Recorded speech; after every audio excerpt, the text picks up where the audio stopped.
What's going on, everybody? I hope everyone's having a fantastic evening, fantastic afternoon, fantastic pre-noon. No matter where you are in the world, I'm Hassan Piker, and this is the Hasanabi broadcast coming to you live from rainy, still rainy California, Los Angeles, folks. We're live and alive, and I hope all the boys, I hope all the girls, and I hope all the MVs are having a fantastic one. Okay? Rainy again. Another rainy fucking day here in rainy California, Los Angeles. Like, I don't have the same cheery tone, the cheery mood that I had yesterday when I was starting off on my broadcast, and I think you guys already know why. There's not a lot of momentum happening on the freaking Trump arrest indictment shit. Like, not that he's ever gonna go to jail, obviously, but still, I want to see people get cuffed up. You know? That's what I want to see. Anyway, regardless, Rob DeSantis. Trump is now calling DeSantis Rob in press releases. Steve Bannon calls Rob DeSantis a weasel. Oh, I watched this video. This was really funny. He says, well, I'll tell you something. I'll tell you something, Rob. Here has been very weak. He's been weak. He's been weak on crime, weak on drugs. Really a weak man. My name is not Rob. It's Mr. Trump's time, Rob. Rob is one of the rudest people I've ever met. Love that. Yeah, the Nazi Chae-Young saga has turned anti-Asian. Putting an end to the Chae-Young controversy with the shirt with the swastika, a thread with facts. What? In Asia, Japan, it's very common for them to recognize the swastika as a Buddhist symbol. There's a video in which a woman on the streets is asked what the images, and the response is manji. In Asia, the subject is not so talked about, studied, because it's a very prejudiced continent. Many people talk about the shirt being rare, and no, another fake news. This shirt is very easy to find in Japan, a country where twice is present all the time. What is happening? I don't care. I think people are being like, the more you talk about this, the worse it's going to get. I don't care. Like, I think it's funny. Okay? It's funny. It's funny. Just move on. Like, it's funny. It's not the end of the fucking world. Like, I don't know why people are just losing their mind over it. Like, I think it's funny. Okay? If you come to me and you're like, well, here's scientific proof that, like, actually she didn't know. And that's why it's cool and acceptable. And you guys are racist and anti-Asian racist for doing it. And it's just like, okay, well, you're being fucking ridiculous. K-pop fans just cannot let any idol take any criticism is fucking weird. Yeah, what the K-pop fans should have done in that situation is say, hey, man, it's pretty funny that, it's pretty funny that she fucked up, I guess, or her stylist fucked up. Kind of seems like it's one of those things where she thought it was like a cool-looking Vivienne Westwood t-shirt. Okay, it happens. It's not the end of the world. I don't think she's like an ideological Nazi or anything. And then moved on. It's like a goof. It's not a fuck up if it keeps happening over and over. I don't think it's happening over and over. I think it's happened one time, and even then it seems like a edge case. And the other time was a QAnon shirt, which very clearly seems like something that they fucking sourced and thought looked cool. Because they're getting like AmeriCorps shit. The Q shirt was custom made. No, it was a QAnon shirt that they cut, isn't it? Like, I genuinely don't care.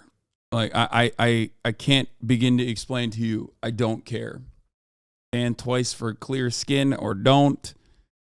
It is not even remotely important to me in the grand scheme of things. And the people that are trying to actively talk about this and like try to give me scientific proof as to why, you should keep standing twice are only going to make it worse, I think, because,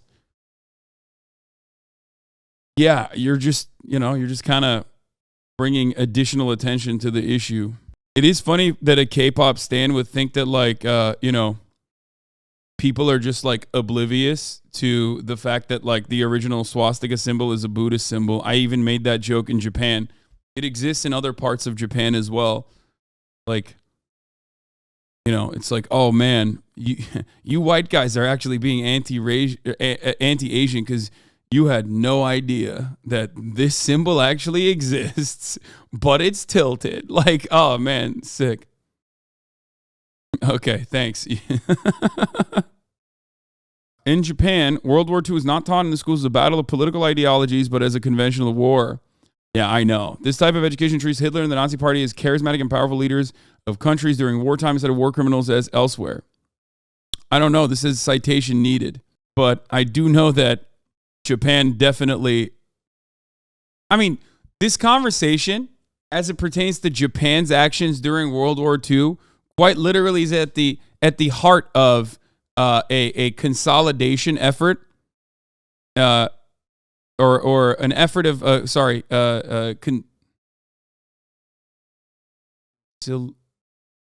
not consolidation, conciliatory.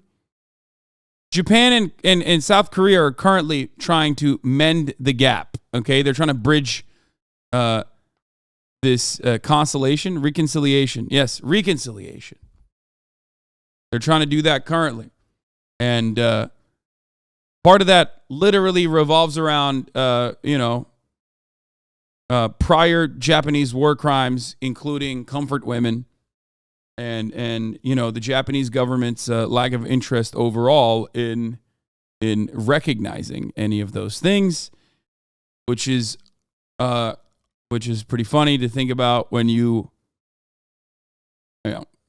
pretty funny when you think about like them also covering possibly Nazi war crimes in the identical way.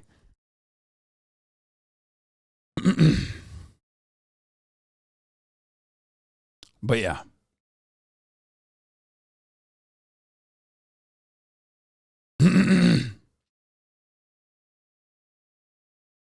But we're getting derailed, and I don't want to watch that fucking weirdo kid who very clearly rage baiting. Here, watch this video quick before we get to Donald Trump. Problematic is the history has changed. People have flipped the history to make Republicans out to be the party of the Klan, which that isn't the history. Democrats were the sponsors of Jim Crow.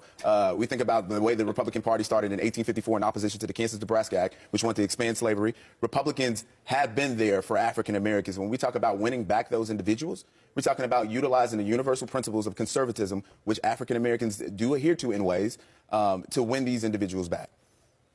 Don't you even feel slightly embarrassed to continue advancing the lie that, like, the Republican Party as it stands currently is not trying to appeal to white voters by literally vilifying black people and brown people? I mean, it's shocking that Republican strategists have openly admitted this. They've talked about how states' rights is essentially a substitute for the N-word even. This was Ronald Reagan's campaign strategist that also worked with Nixon that admitted this. The Republican Party has apologized consistently for things that they've done. They continue to do similar practices like voter suppression or underfunding black communities. Do I think that the liberals have helped out? Of course not. I also agree. I think the Democratic Party absolutely takes advantage of the black vote.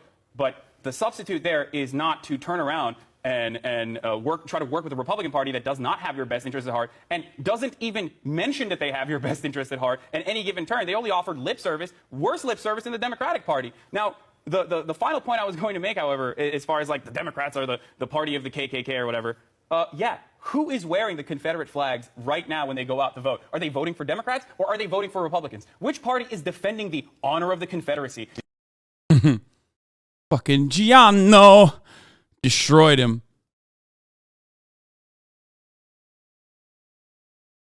Common Hassan W.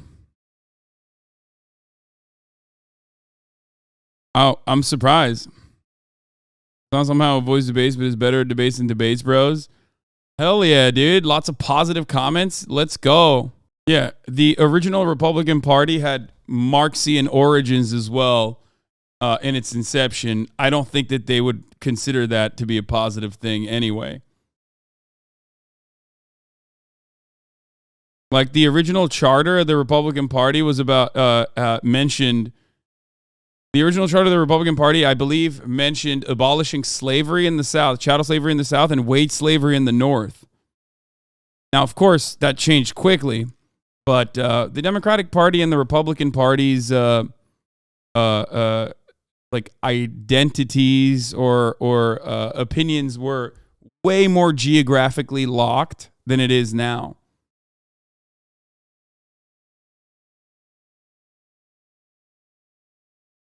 On Labor and Capital by Abraham Lincoln.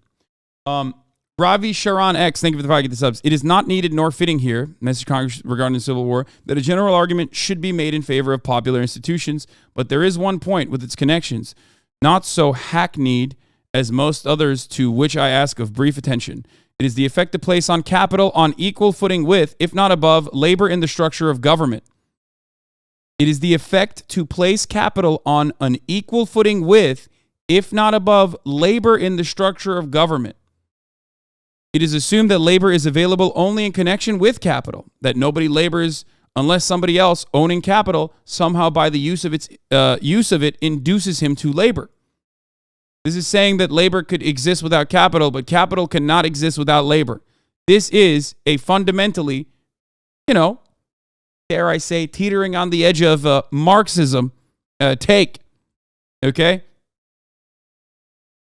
This assumed, it is next considered whether it is best that capital shall hire laborers and thus induce them to work by their own consent or buy them and drive them to it without their consent. Having proceeded thus far, it is naturally concluded that all laborers are either hired laborers or what we call slaves. And further, it is assumed that whoever is once a hired laborer is fixed in that condition for life. A permanent class position.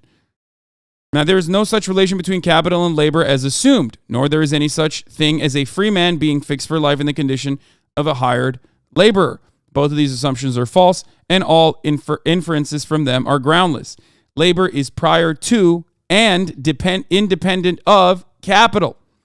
Capital is only the fruit of labor, and could never have existed if labor had not first existed. Labor is the superior of capital, and deserves much higher consideration. Capital has its rights, which are worthy as protection as any other rights. Bit of a wishy-washy take at the end, but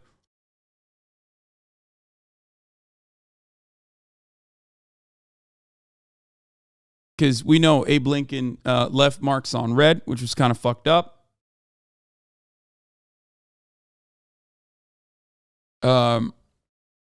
Old Abe, it was as I like to say, bisexual Marxist. A bisexual communist. Literally. Okay?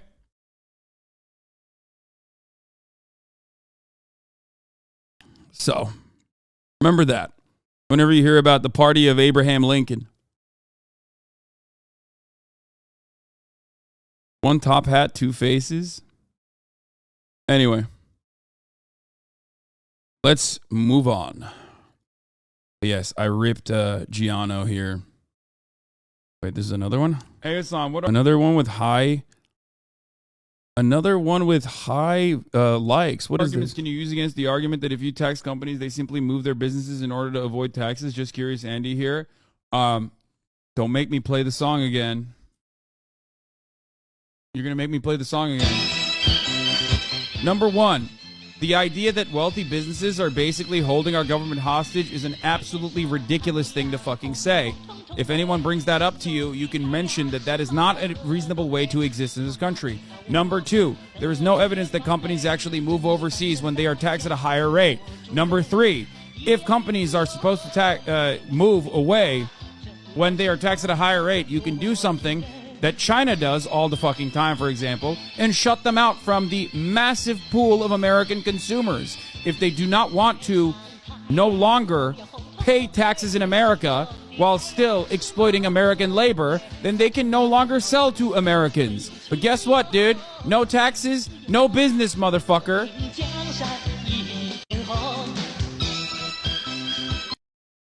If you I'm going to talk about this too. Do you agree with Tucker here? I actually want to talk about this as well.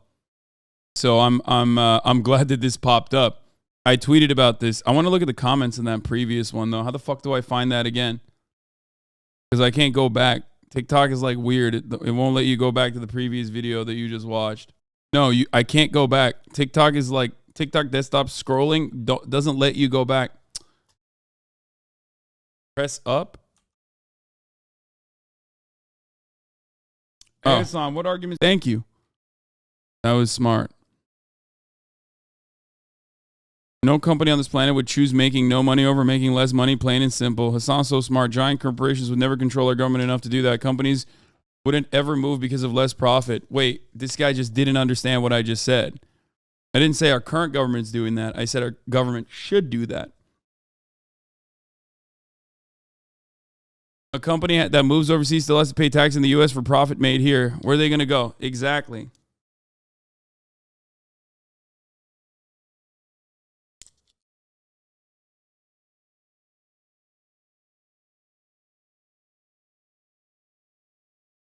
Populism, but for the left, poggers. Bad arguments.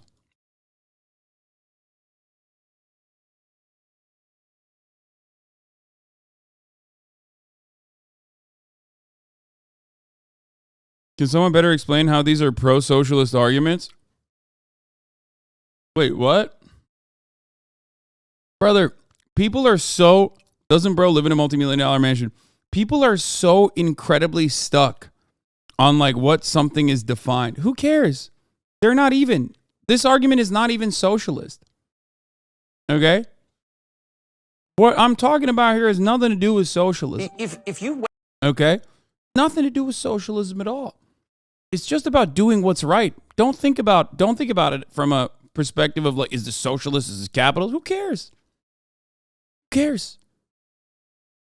Just look at the merits of the idea that I'm presenting. Because it technically isn't like socialist. It's not just one thing that the government has the capacity to do but refuses to.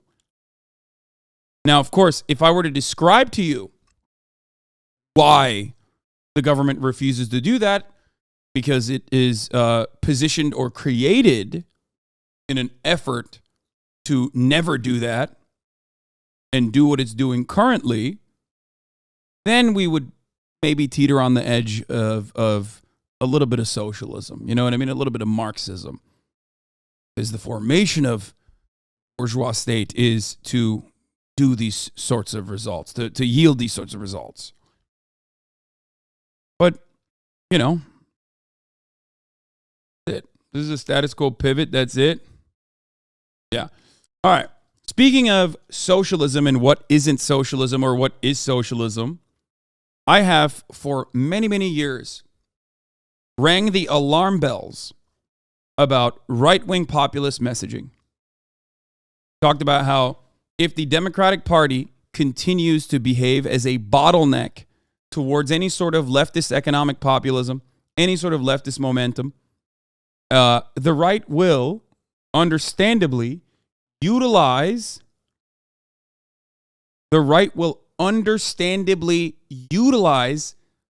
economic populism, like left-wing economic populist rhetoric, to make themselves seem more appealing.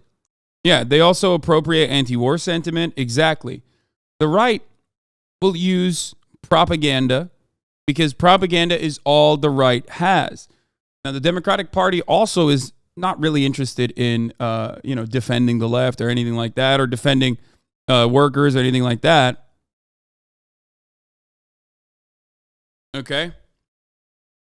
But Tucker Carlson will nefariously utilize pro-labor sentiment and get a bunch of suckers on the left to go, oh man, he's really spitting. This is very dangerous. If Tucker Carlson can get pro-worker sentiment to the right by saying this sort of stuff, then I'm all for it. But I do not want dummies that are baby leftists to turn around and act like this is actually fire. Because it's not, and I will describe to you why it's not. And not because Tucker is disingenuous here, which I will prove. He is a libertarian. But because he's also stupid. with his assessment of the situation and his advocacy. So let's take a look. Wake up one morning and you find yourself in a society where 23-year-olds with 4-year college degrees and like initiative who aren't smoking weed every day, if they can't make enough to buy a car, much less a home, much less get married, much less have children, then why should you be surprised when half of them say they prefer socialism? Well, you should not be surprised. I agree to a certain extent. I think that the question is when the pedal hits the metal. Like you talk in the book about technology and how it's shifting and taking away jobs from folks. Yes. And you make specific reference to truck driving and the fact that there are going to be these automated cars on the roads. So would you, Tucker Carlson, be in favor of restrictions on the ability of trucking companies to use this sort of technology specifically to, sort of artificially maintain the number of jobs that are available in the trucking industry? Are you joking? In a second. In a second. In other words, if I were president, would I say to DOT, the Department of Transportation, we're not letting driverless trucks on the road, period. Why? Really simple. Driving for a living is the single most common job for high school educated men in this country, in all 50 states. By the way, that's the same group whose wages have gone down by 11% over the past 30 years. The social cost of eliminating their jobs in a 10-year span, 5-year span, 30-year span is so high that it's not sustainable. So the greater good is protecting your citizens from, look, capitalism is the best economic system I can think of. I think that anyone's ever thought of. Oh, wow. Interesting. Okay. I wanted to let it ride for you guys to see everything. I'm going to finish it off and then I'm going to address it point by point. But that doesn't mean that it's a religion and everything about it is good. No, but there's no Nicene Creed of capitalism that I have to buy into. What I care about is living in a country where, decent people can live happy lives, actually. And so, no, I would say immediately, no, are you joking? And I maybe would make up some pretext for public consumption, like, oh, they're dangerous. The technology is not quite finessed. No. But the truth would be, I don't want to put 10 million men out of work because you're going to have 10 million dead families, and the cascading effect from that will wreck your country. Interesting. So what is Tucker Carlson doing here? The reason why when you hear what he says here, the reason why you say, oh man, he's really spitting, is because he's a very good propagandist. I'm not going to say that it's because you're silly and because you don't understand socialism or because you don't understand Marxism or anything like that. It's because Tucker's a very good propagandist. That much we all admit. Now, number one, is the Swanson frozen food dynasty recipient who lived in the lap of luxury and a beneficiary of tremendous amounts of intergenerational wealth and prosperity that currently works for the multi-billion-dollar reactionary propaganda arm of the reactionary Republican Party, genuine when he says, if I was in charge of things, I would literally get the government to stop automation. Automation that would, in a capitalist sense, absolutely improve the efficiency, reduce the bottom line, and improve profit margins subsequently of the trucking industry, right? Does Tucker Carlson, who is a libertarian, truly believe that? Fuck no. If you think that he is just actually genuine about that, well, I got a bridge to sell you. I got some NFTs to sell you. Okay? Because Tucker Carlson's entire point, and the reason why he is allowed to have a $100 million contract or whatever at Fox News, his entire purpose of existence is because he very effectively brings you in with some pro-labor sentiment, right? While simultaneously shifting your attention away from that, away from actual results, away from actually targeting capital, to other things like immigrants, the dangers of minorities, the dangers of diversity, the dangers of, do not talk about these actual villains in society. The real villains are, drag queens doing drag, or trans people, or the fucking teacher in Canada with the fake titties, the humongous knockers that turns out wasn't trans like we correctly fucking called and was just a psychopath, right? Or sexy M&Ms. Those are all distractions. Tucker Carlson is very good at crafting a narrative that hyper focuses on idiotic distractions, because all of those divisive distractions move you away from class consciousness and coalition building. It moves the crosshairs away from those at the tippy top, those who are paying his salary. Okay? I would even go so far as to say Tucker Carlson himself is at the tippy top, and he benefits from this system tremendously. You could make the similar argument against myself as well, but the main difference is, one, I am not funded by billionaires. I'm funded by you in the chat. I have editorial independence in that regard that Tucker Carlson does not. And more importantly, I'm very open about my biases and tell you exactly what I believe all the fucking time. So, that's number one. So let me explain why this attitude is idiotic.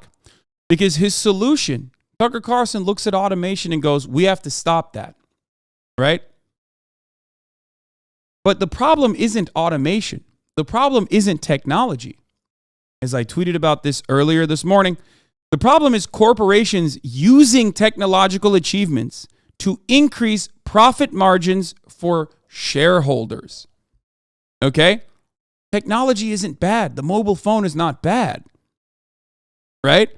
The mobile phone and a steady access to the internet has been tremendous in so many meaningful ways. But with the advent of new tech, corporations utilize that new tech to make one guy do the job of 8. Instead of reducing one guy's workload, keeping the same group of individuals hired, and even increasing their pay because their productivity is increased, they fire 8 guys and they make one guy do the job of 8, keeping his hours the same, making him get paid less or maybe the same amount, okay? But their output is now 8x as a consequence of technological achievements. It's not automation that is the issue. It's not technology that is the issue.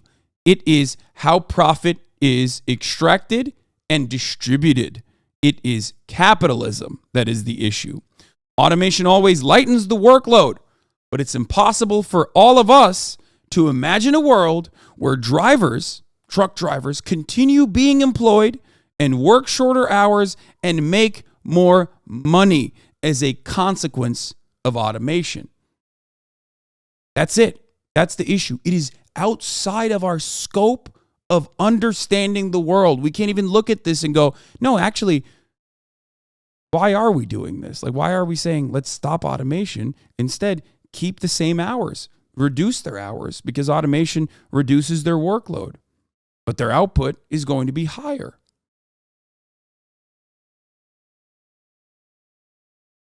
And the secondary part that I find even funny about his dishonest rant is that even in his own dishonest rant, where he creates a hypothetical where the government is interfering in profit-seeking behavior of truck corporations, like these mega corporations that are handling logistics, right? That interference is stopping automation and not stopping the company from reducing their workforce after they get this new tech. Why? Why wouldn't you just literally say, if you're in the business of, government interference in businesses, right? If you believe that, which Tucker Carlson claims he does, right? I mean, that's a crazy thing that the Department of Transportation is just going to say, no, you can't use automation. You can't use self-driving cars. If you are in the business of doing that, that means you're in the business of anti-capitalism. That means you are in the business of utilizing the state to reduce profit margins. You are in the business of state interference in commerce, which I am in that business. I love that. I'm a fan of that business. But if you believe that the government should interfere in business, like I do, okay, and regulate, Why the fuck wouldn't you just also want the workers to work less hours as a consequence of automation?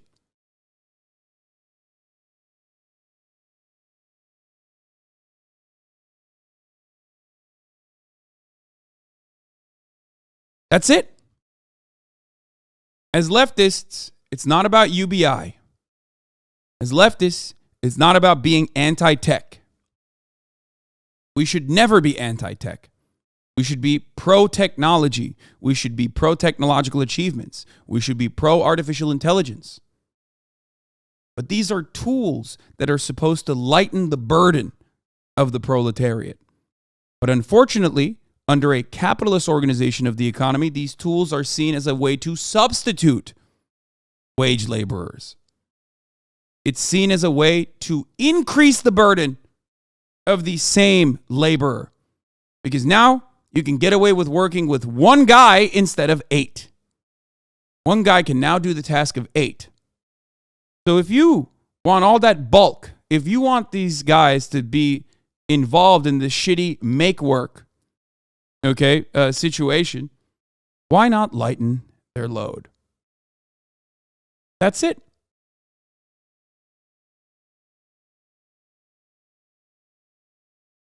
That is absolutely it. And any Marxist worth their salt should be able to see through this ruse here. Okay? That's it. Anyone who understands anything about Marxism, anyone who understands anything about socialism should be able to look through that and go, hold on, there is a better way out there. Okay? This is a great example, by the way. I've developed some automation at my job that in theory has offloaded some of our department's work, but our department keeps it somewhat under wraps from upper management because it had become the new standard. Remember, when I talked about ChatGPT, when I talked about AI replacing workers, what did I say? I told you AI right now could be a very helpful tool for you at your job, especially if you're doing copywriting or whatever, right? As long as your bosses are not aware of it. Because in the short period when new tech innovation happens, you can use it to lighten your workload. It can be a pro-worker tool. But the moment that your bosses are aware of it, they will use it to fucking swap you with that thing. Even if it hurts the consumers at the end of the day. Even if the product is worse at the end of the day. You can use the AI to lighten your workload as long as your bosses are not aware of it. Once your bosses are aware of it, capitalism kicks in. Now, well, you have this tool. We're going to take it for granted. Why don't you just fucking work the tool and we can fire 5 other people and now you're in charge of all of their workload because now you have a very helpful tool here. That's efficiency. That's called eliminating redundancies. It's at the heart of capitalism. There are entire cottage industries dedicated and designed exclusively with the purpose of implementing these sorts of tools that literally reduce the workforce. And when you reduce the workforce, even though it harms the economy overall, even though it kills families, like Tucker Carlson correctly pointed out, the bottom line is the bottom line is better for the companies, and the stock price goes up. That's it. That's how this works, which is precisely why I say, not technology that is your enemy. It is capital owners, capitalism that is your enemy. Because corporations only care about their shareholders. They only care about the stock price going up. They only care about quarterly earnings. They only care about profit margins increasing. We all know profit rate has a tendency to decline. This is at the heart of Marxism. Or maybe I'm completely wrong and everything about Marxism that I know, it's fraudulent because I do not have the knowledge of systems and how we should be building a system. I don't know. You decide.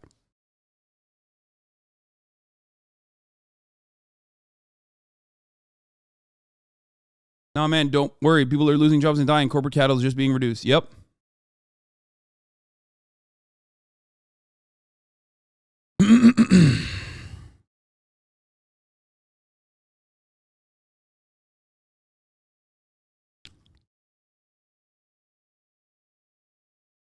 Okay. What is the argument against UBI and AI future? I haven't thought much about it. I do not have an issue with UBI, but UBI is oftentimes advocated by those like Milton Friedman because they want to eviscerate the welfare structure. They want to eviscerate any kind of social spending and switch it to UBI, Universal Basic Income. If UBI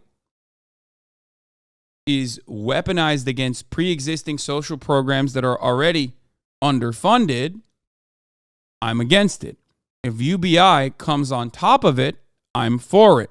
It can never be a replacement for the already crippled institutions.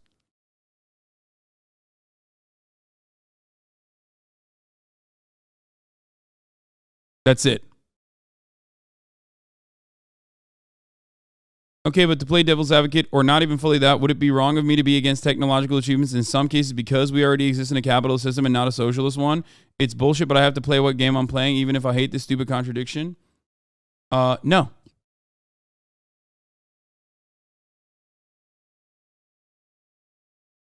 No. That's it. It's not okay for you to be against technological achievements. That's it. I don't know what else to tell you other than that. Your own personal motivation against technology or your own personal opinions against technology is not going to stop capital owners from utilizing technology regardless. What I'm trying to do here is simply explain something that is happening currently to you. Okay? Just like when we talk about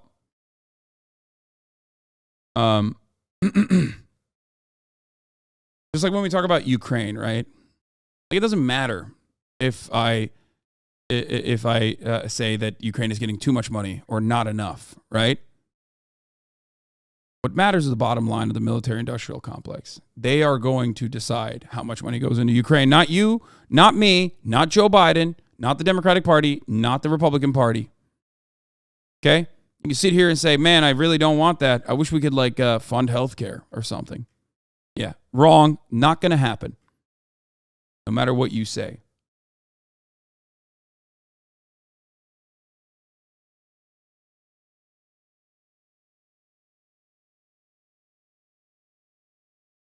Technological advancements are inevitable and don't have to be used against workers. They just are because that's how capitalism works. That's not a tech problem. That's a capitalism problem. Yes, exactly. I am not against the invention of cars,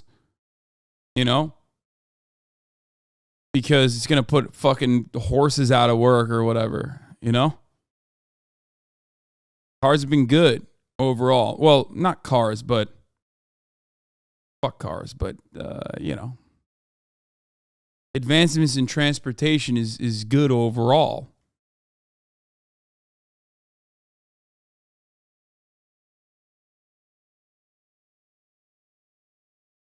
Have you seen XQ's new video on his Clips channel where he talks about your editor and kind of fumbles the bag? No, and I don't care. I don't care. It's irrelevant to me.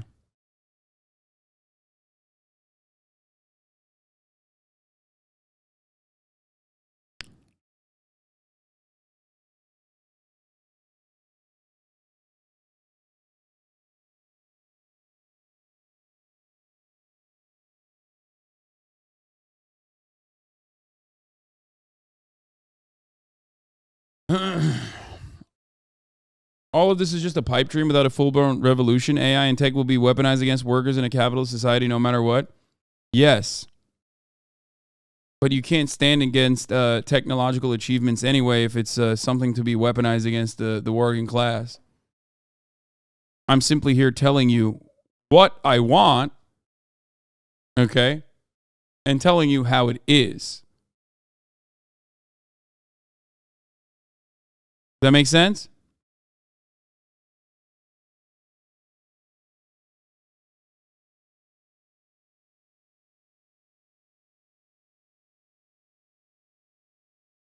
Okay.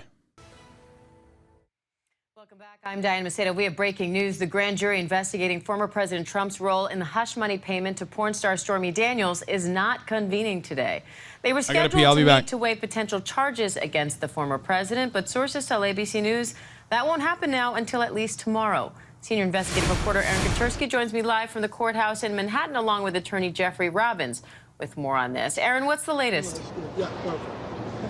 The grand jury is not meeting today. We don't know whether it was a pre-scheduled thing or whether they were called off because maybe a witness wasn't available. There's no telling why.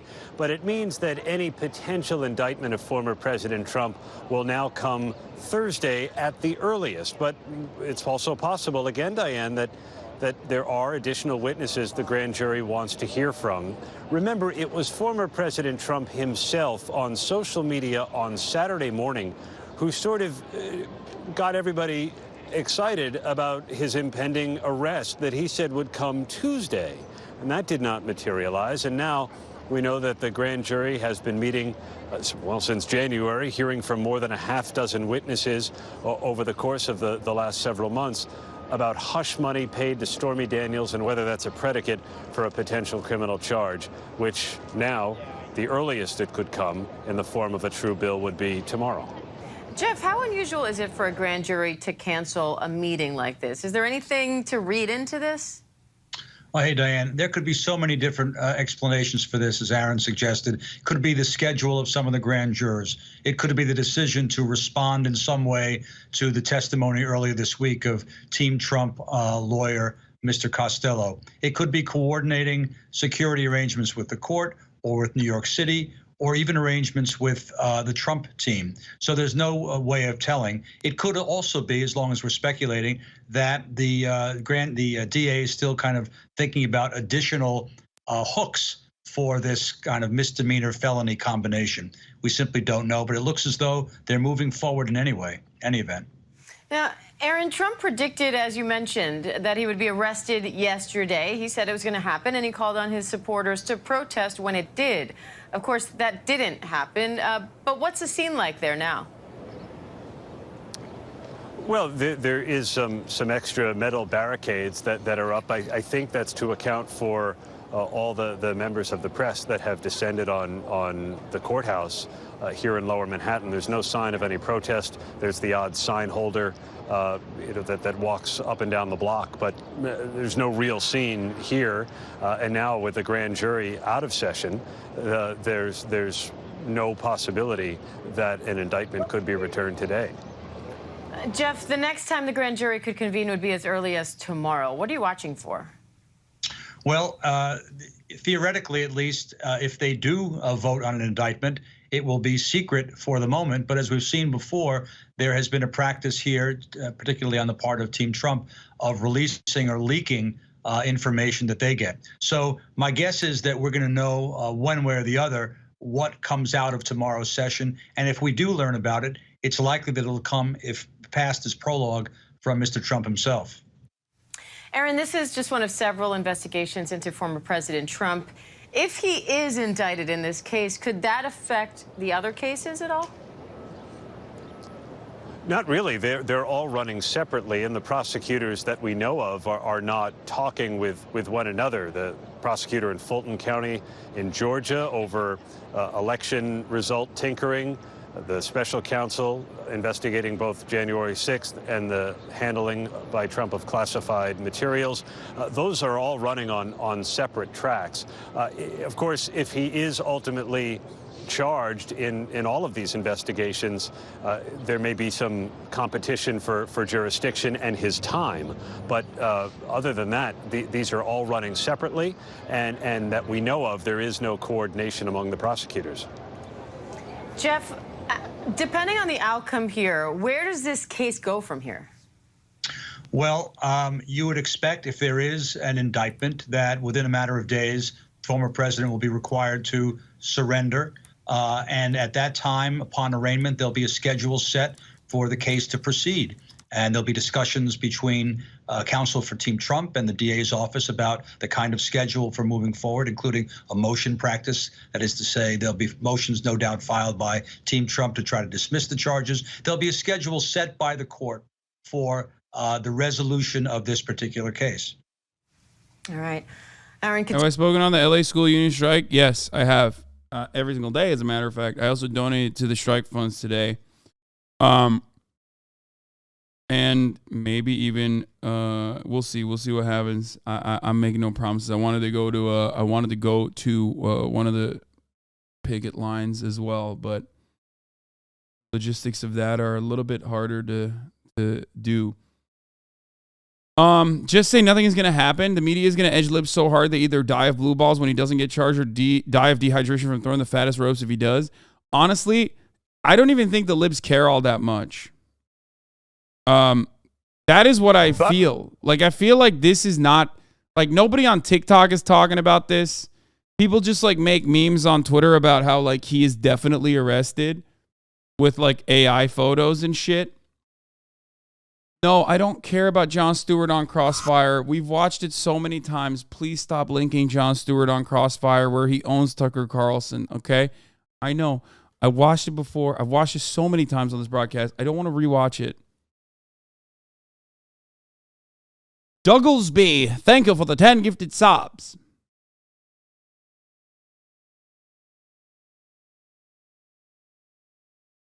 I don't even see a lot of like anger and resentment from conservatives. I mean, there is some, but certainly not what you would expect. Like, it's the anger, resentment, the activity surrounding this story is diminished in comparison to how much agitation occurred around the FBI raiding Mar-a-Lago. Kind of wild. And I think it's partially because Trump fell off. I think it's partially because, we've gone through this wave so many times over.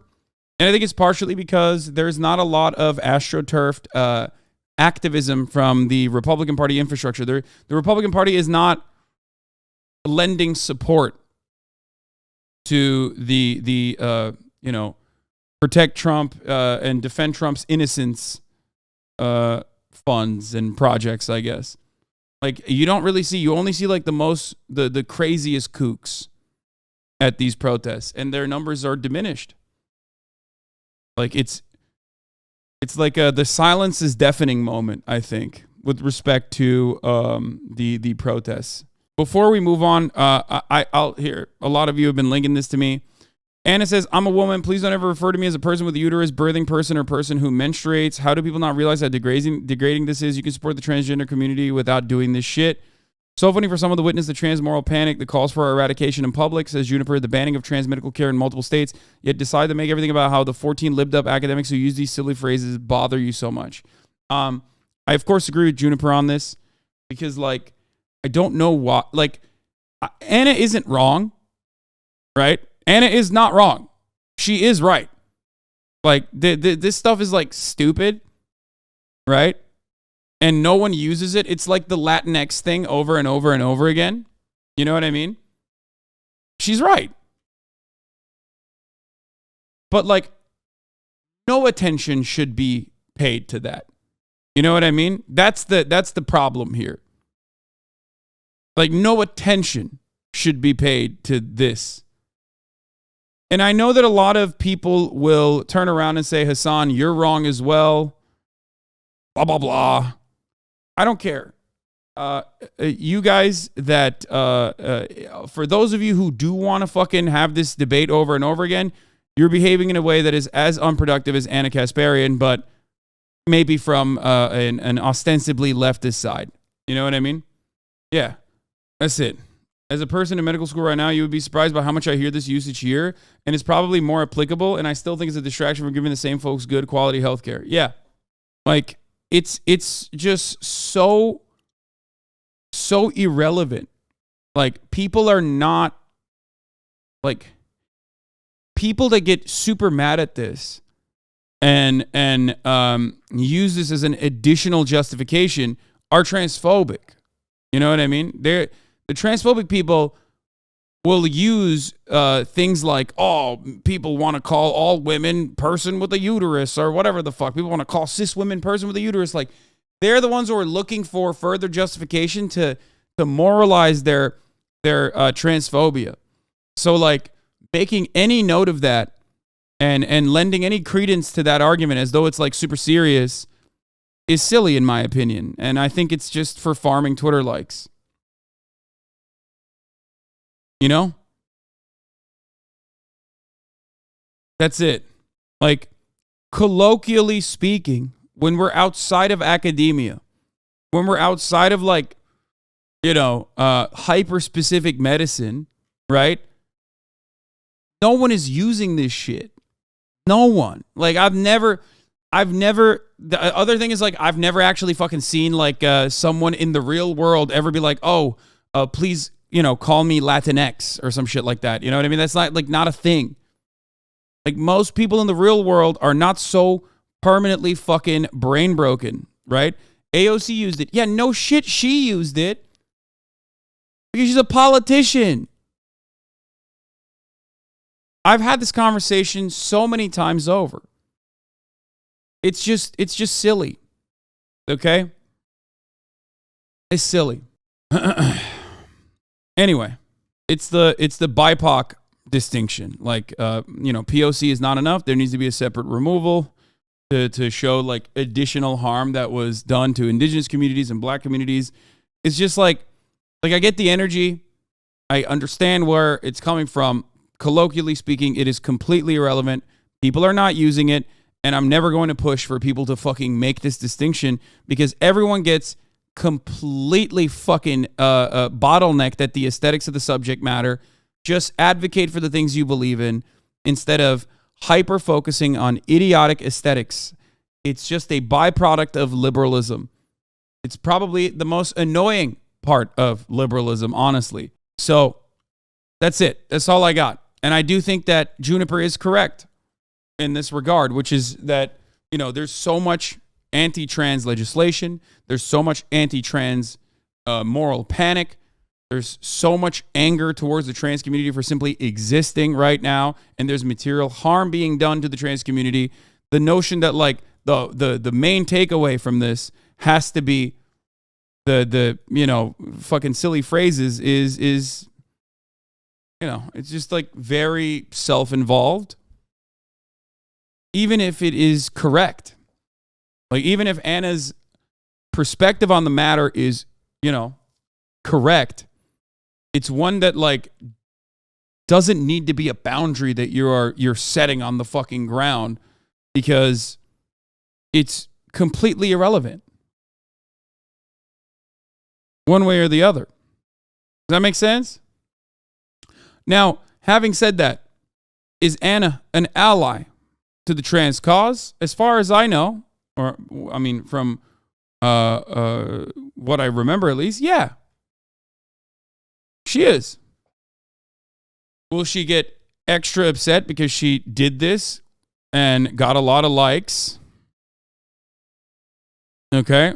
And then people will then, you know, attack her like crazy. Okay. And then this will further solidify her position. I also think yes. But ultimately, it's not a Anna here is trying to give a more centrist aesthetic by criticizing dumb leftists. Yeah, exactly. I do it regularly as well. I mean, I did it during the Hogwarts shit, and everybody got mad at me. Everybody yelled at me. And what happened? Nothing changed.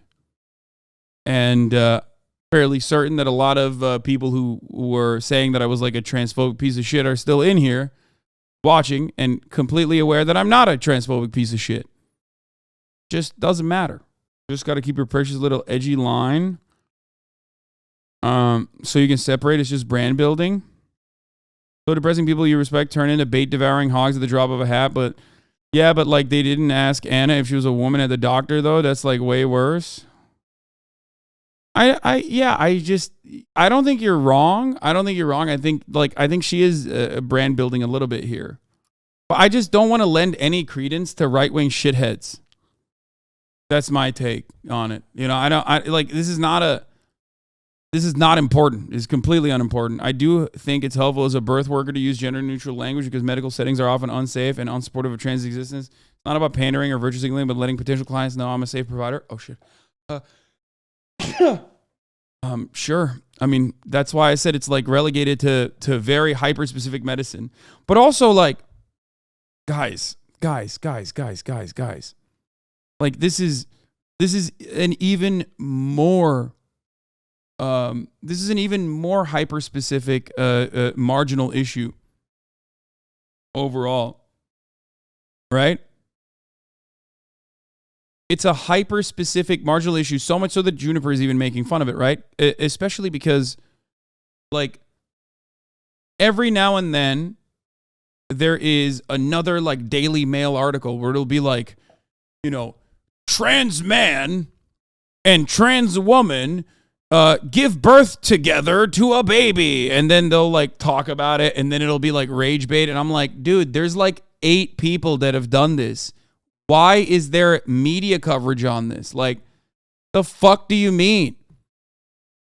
Like, sure, fine. Like, who cares? Why? Like, this is nothing. Like, this is nothing. It's not a thing. It's not like it's not destroying Western civilization through, you know, moral degeneracy. It's not morally degenerate at all, obviously. But it's also not like, you know, the pivotal achievement, the crowning achievement of like, you know, trans existence and like fucking defending trans rights either. It's just rage bait. Crafted and concocted by reactionary TERFs or just, you know, people, reactionary transphobes, they're not even fucking TERFs. And then oftentimes promoted by well-intentioned leftists who are like, no, this is actually a fucking hill. This is the only hill. Everybody engages in the same unproductive cycles of manufactured outrage from their own perspective over and over again, and we accumulate likes in the process, and everyone is fucking yelling at one another.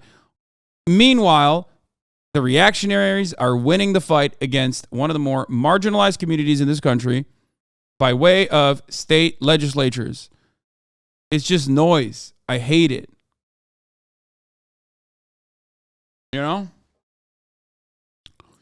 And for the record, like, do I think Anna is a transphobic? No. Do I think Anna is going to... Do I think that Anna Kasparian is going to stop defending trans rights? I don't think so. Right? But I also don't believe that she needs to post this as though this is like a fucking, you know, big deal. That's it. I hope I'm not wrong. Anna will be labeled as a transphobe at this point, unfortunately. I mean, first of all, also who cares? Like, oh no, she will be labeled as a transphobe? Oh no. Like, who cares? I have been labeled as a transphobe many times over. Trans people have no power. Okay? You don't go to, like, you know, transphobe jail when you are labeled as a transphobic person by like 14-year-olds on the internet who are whose understanding of gender comes from watered down Tumblr aesthetics. Okay? There is nothing. There is no byproduct of being labeled a transphobe. Okay? So just suck it up. This is a community of people who are being vilified and victimized regularly, so they are hyper sensitive to any kind of marginal or sometimes meaningful or in certain instances meaningful transphobia. They're doing it because they're overprotective, understandably. They're doing this because they're constantly under attack. Their gender identity is constantly under attack. Their existence is constantly under attack. Okay? So that's why they do it. But ultimately, okay, it doesn't fucking matter. It doesn't matter if they get mad. Just, you're not an ally because you want, trans people on Twitter to like you. Okay? You're an ally because you think it's just. Have a fucking moral compass. Okay? As someone who gets yelled at by every single marginalized identity group that I fucking advocate for every goddamn day, I don't give a shit if you call me fucking racist or transphobic. Nothing happens, okay? Nothing. Even if it's misdirected anger, nothing happens. Nothing changes. That's it. You say that, but you were too scared to play the Wizard game. First of all, no, I wasn't. I did play the Wizard game. It's not even good. I fucking downloaded it on the Steam Deck, and I played it. I tweeted about it. And it sucked. That's the worst part about this controversy. It was so mid. Maybe because I've lost interest in living in Hogwarts as I once did. Okay, Lemma, you said you were too afraid before. Don't lie. Oh, yeah, just like I said, I hate Mr. Beast and I think he should go to jail, right? No, I didn't say that. You just watched a Ben Shapiro video saying that, and instead of understanding what I was talking about, you literally chose to just look at the misinterpretation from the right. I watched you say it. I'm going to lose my fucking mind. I never said I was too afraid. I said it's not worth the fucking headache. And there is a significantly better way to advocate for trans causes because a silly ass fucking decentralized boycott movement with no discernible tangible goal is not going to fucking work when this is one of the most popular IPs of all time. I ended up playing it regardless, and I said I will inevitably play it even back then. Shut the fuck up. You are too stupid to understand the words that are coming out of my mouth, and it seems like you haven't. You're not even remotely interested in understanding things that I'm explaining to you right now.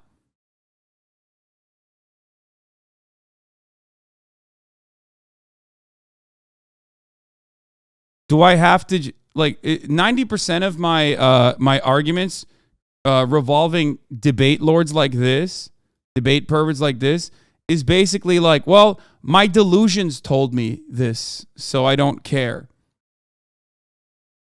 You know what I mean? I don't care what you say. You are the guy. Your words are what we are discussing currently. My interpretation of your words is what matters in this circumstance more than the words itself. More than what you truly are saying right now. More than what you are saying currently. The guy. I'm the guy. How can you be so parasocial about me to me?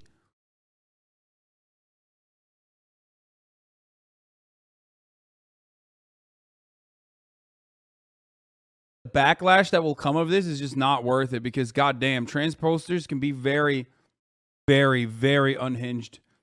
And God forbid, you don't want them coming. Because they're not going to go after fucking Nazis and shit. They're going to go after me if I play it. You know what I mean? They're going to be like, fuck you. We'll see. I haven't decided yet.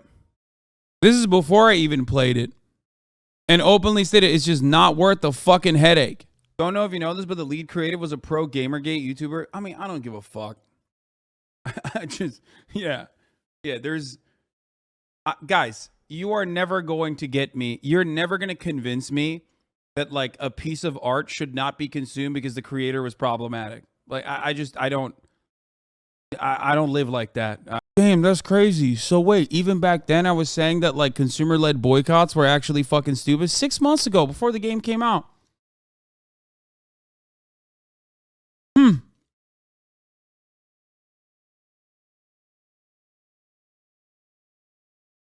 Huh.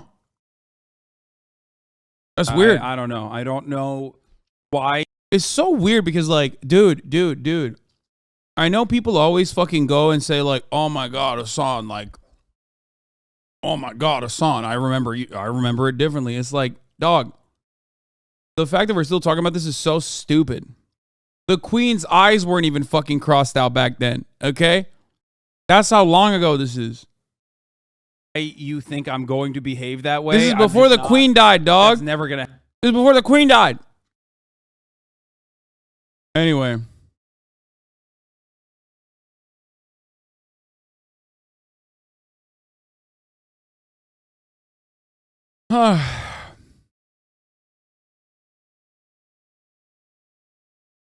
Anyway. Silly as fuck. So silly. So dumb. Let's get back to Donald Trump after we did our brief aside here. But we begin with former President Donald Trump's efforts to mobilize support ahead of a possible indictment in New York. He remains at Mar-a-Lago today as he faces possible legal action over an alleged payoff to an adult film star. He also faces separate investigations into what happened after the 2020 election. Police are on high alert for the possibility of violence from pro-Trump extremists, and there's a new warning from Homeland Security. Robert Costa is outside the courthouse in Manhattan. Bob, good morning. Good morning, Vlad. Former President Trump remains in Florida, huddled with his lawyers and his advisors. In a Trump campaign fundraising appeal sent Tuesday, he claimed that he could be arrested at any moment. Guilty, guilty, guilty. Demonstrators calling. I love these old folks. I love these old people that are like outside. Even on the, like I said, even on the lib side, it doesn't feel like there's enough energy dedicated to this, which is kind of wild to see. For an indictment of former President Donald Trump gathered Tuesday outside the district attorney's office in Lower Manhattan, while Trump supporters line the road leading to Mar-a-Lago in Palm Beach. Along with fundraising, Trump has used the prospect of an indictment to rally Republicans. I just think it just kind of reeks of political revenge. And the tough part is with a local DA playing in presidential politics. If that starts right there, don't you think it'll happen across the country? And Kentucky Republican Senator Rand. That's so funny. God, Kevin McCarthy is so rizless, bro. I swear to God. That's why you can only fuck Marjorie Taylor Greene. You know what I mean? You can't level up. That's it.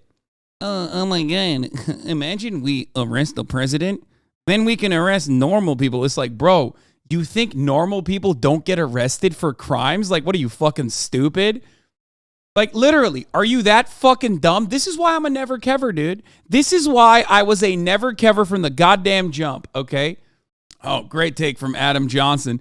Wild to follow the casual meat grinder that is the U.S. carceral system, watch it lock up faceless poor people for low-level shit as a rule, have 25% of the world's caged population, then hear concerned legal guys on TV say, if Trump can be arrested, then who's next? Where does it stop? I don't know. It doesn't. When it's out for poor people, some Soros prosecutor wants to get Trump on a ticky-tack crime. He'll be out on bail for 10 minutes and get a fine. It's not at first they came. It's just a thing that happened. I cannot bring myself to give any number of bird shits. Yeah. It's like, what are you saying? You're like, oh my God, I can't believe they're going to arrest you for crimes now. It's like, what are you talking about, brother? Live in the real world, you fucking jackass. Live in the real world. It's the same as like the cancel culture arguments. Whenever some fucking rich podcaster goes around saying, oh my God, guys, I can't say, black people are inherently violent without everyone yelling at me. Who's next? They're coming after you too. Meanwhile, you can't even wear a t-shirt that you want to wear at your workplace without getting fucking fired.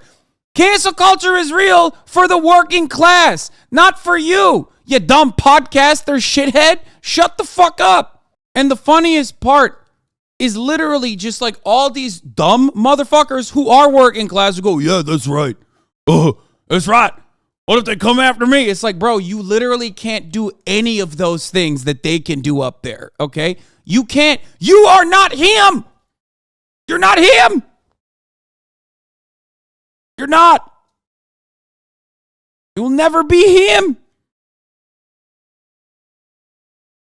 God damn. Makes me so mad. You are not that guy, pal. You are not part of the team. You sit there defending capital owners. You sit there defending capitalists. And yet, here you are without capital. You're broke.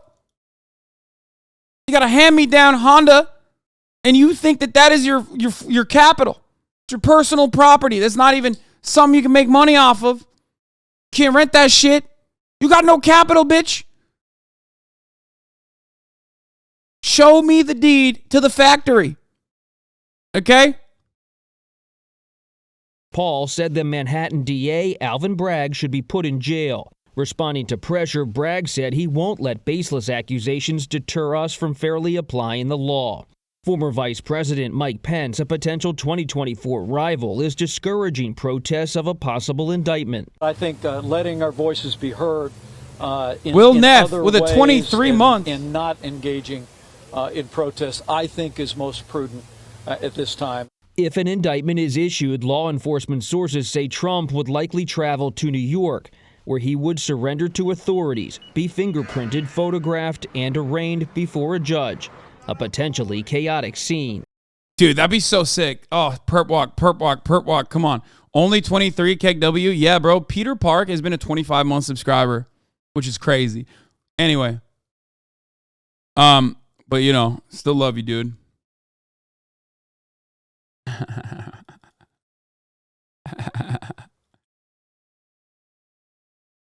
Yeah.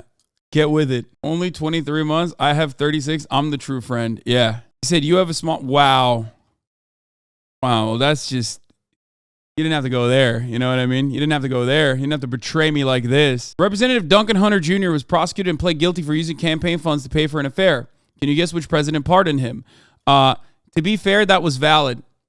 Because he used a lot of the campaign funds on V-Bucks and you know, Steam vouchers, if I'm not mistaken. And I think that's cool. I think if your campaign fund misuse is for like good reasons, then I think you should get away with it. That's my take on the matter. Like I remember, I mean, he's a shithead. Digha 5363, thank you for the 5 get the subs. Derek Cross 616, thank you for the 5 get the subs. CSGO cases is a good use of campaign funds. Yes, yeah, I went there based. Do you think Biden pardons Trump? I mean, I don't even know if it'll get there. I can assure you that the Secret Service will be with him every step of the way. A.T. Smith is a former deputy director of the U.S. Secret Service and ran operations in New York. Well, this is certainly an unprecedented event, to say the least, but the Secret Service is very well equipped to handle large crowds, large visits, things that are unique in the way of protection. They're planning ahead for anything that could go wrong. Sources tell CBS News that the Secret Service, FBI, and NYPD are working together to plan for possible disruptions in the tunnels and in the streets here in New York from protesters and in Washington. This is like a boy who cried wolf type shit, dude. It's like the Department of Justice who cried wolf too much, you know? Over and over again. Oh, this time it's it. This time it's it. We're going to fucking arrest him. We're going to get it. We got him. It's like, where's the arrest, man? I've seen 0 arrests thus far. People don't give a shit no longer because, you know, they've been edged. Washington, D.C., the Homeland Security Department there has issued a bulletin saying some extremists see a Trump arrest, a potential one, as a line in the sand. All right, Bob, all eyes on that building behind you there. But let me ask you about activity overnight in connection to the federal investigation into the former president's handling of classified documents at Mar-a-Lago. What can you tell us? There is a new development, Vlad. Evan Corcoran, Trump's lawyer in the classified documents case, is being compelled to testify by a federal judge on what's called the crime fraud exemption. But the Trump team and the prosecutors there are now in a legal standoff over whether Corcoran will end up talking about his private discussions with his client, the former president. All right, Bob, thank you very much. What happened if Trump get arrested? You not dress up? If Trump gets arrested right now, I will go upstairs and put on a fucking tuxedo. Okay? All right. Let's watch. This is probably a better video on the Trump indictment thing. This is probably one of the last things I'm going to watch on it, other than like maybe DeSantis' reaction. Donald Trump's alleged role in paying hush money to a porn star could soon lead to criminal charges against the former president. What is that? Okay, we'll look at that in a second. History.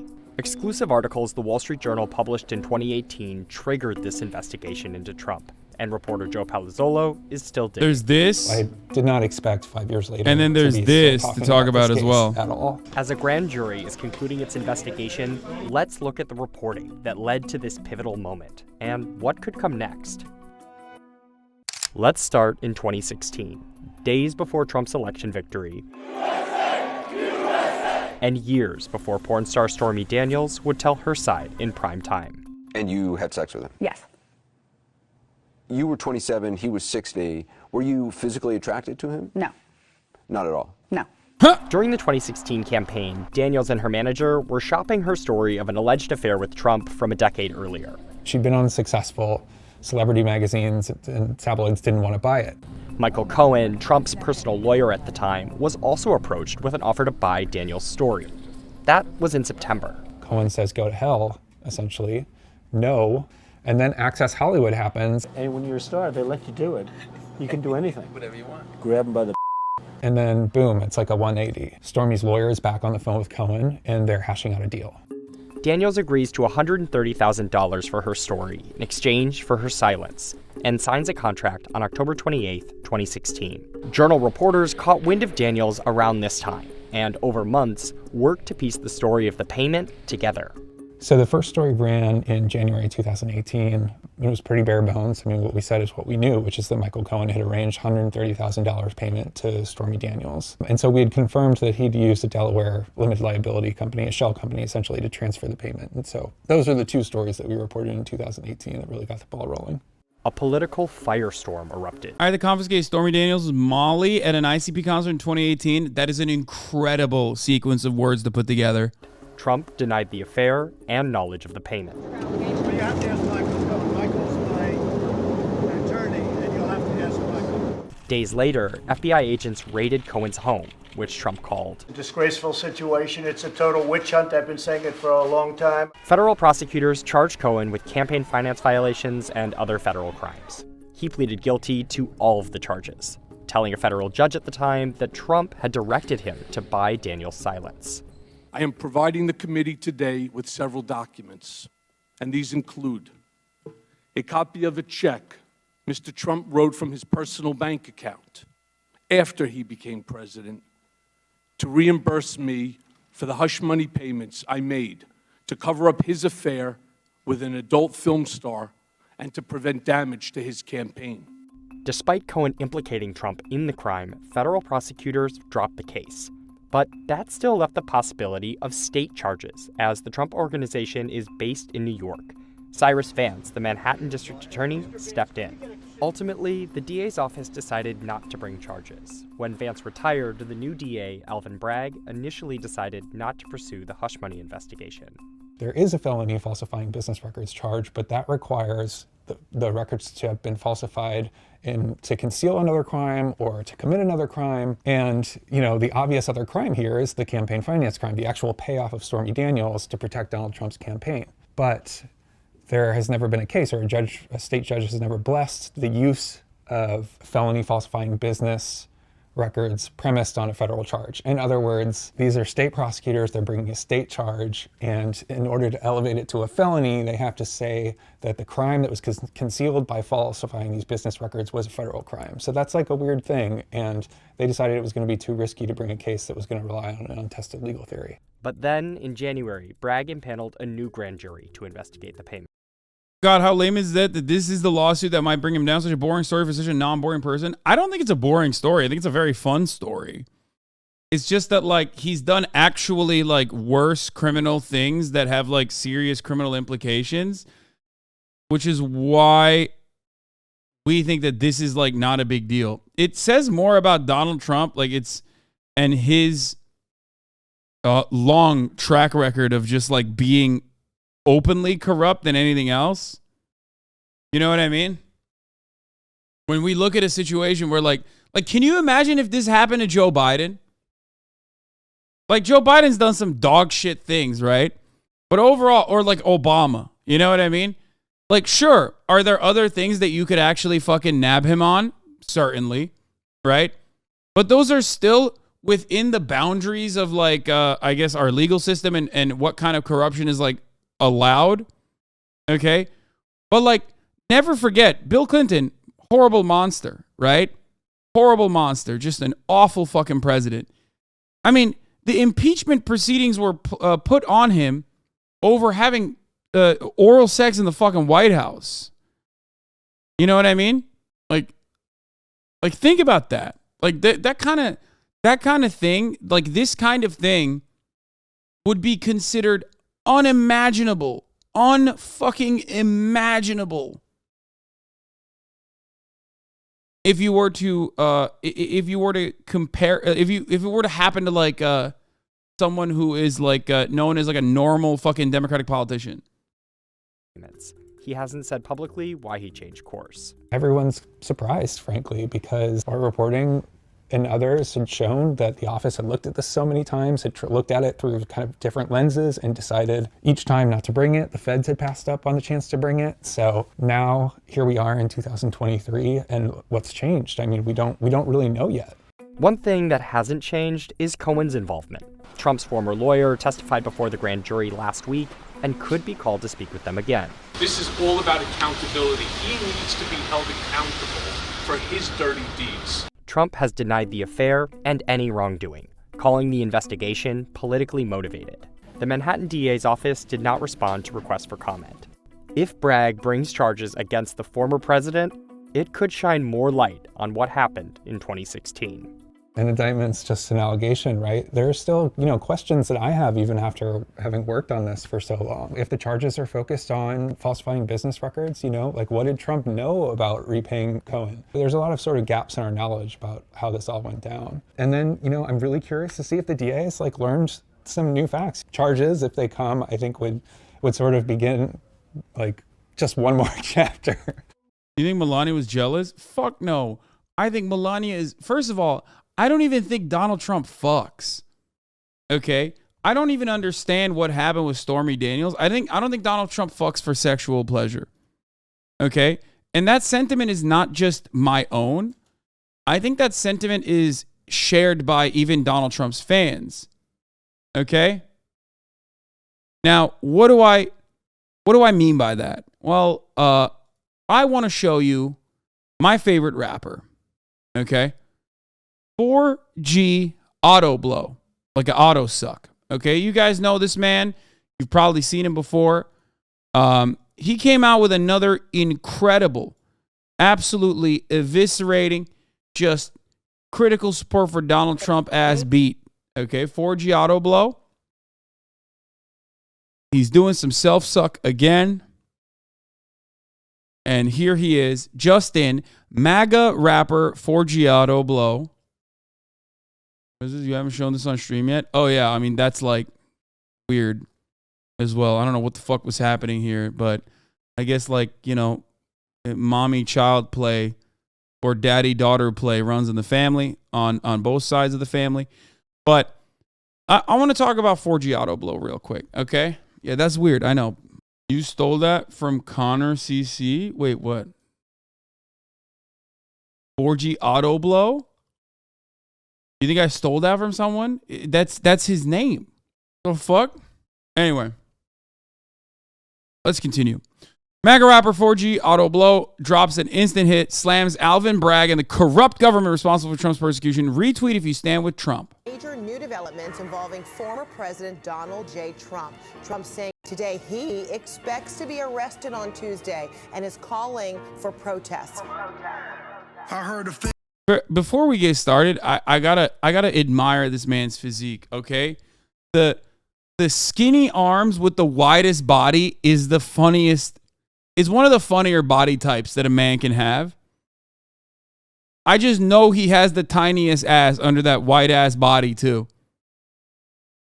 It's like his proportions are all kinds of fucked up. You know what I mean? It's just so odd. Literally the tiniest, slimmest arms. Okay. And then there's the wide body. With the Hank Hill ass chicken butt. Protests. I heard the feds want to lock up Uncle Trump. Democrats trying to lock up Uncle Trump. J6 committee wants to lock up Donald Trump. Alvin Bragg wants to lock up Donald Trump. It's like, what is this? That's not a jail body.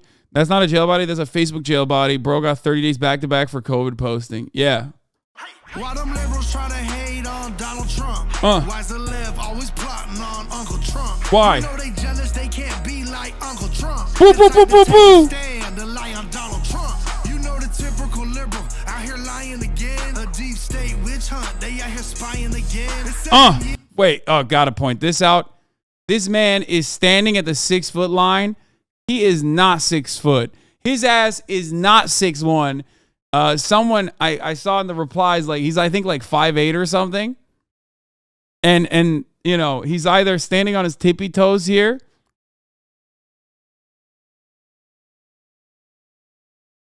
or they basically lowered it for him. 7 years later, why you dummies still bringing it up? Stormy did it for clout. We know Trump never fought. This is the point that I needed to show you guys. Like I said, the reason why I brought this up is because the sentiment that Donald Trump does not fuck is not one that I believe. It is a shared sentiment by his most parasocial fans. Okay? Let's play it again. Stormy did it for clout. We know Trump never fought. Stormy did it for clout. We know Trump never fucks.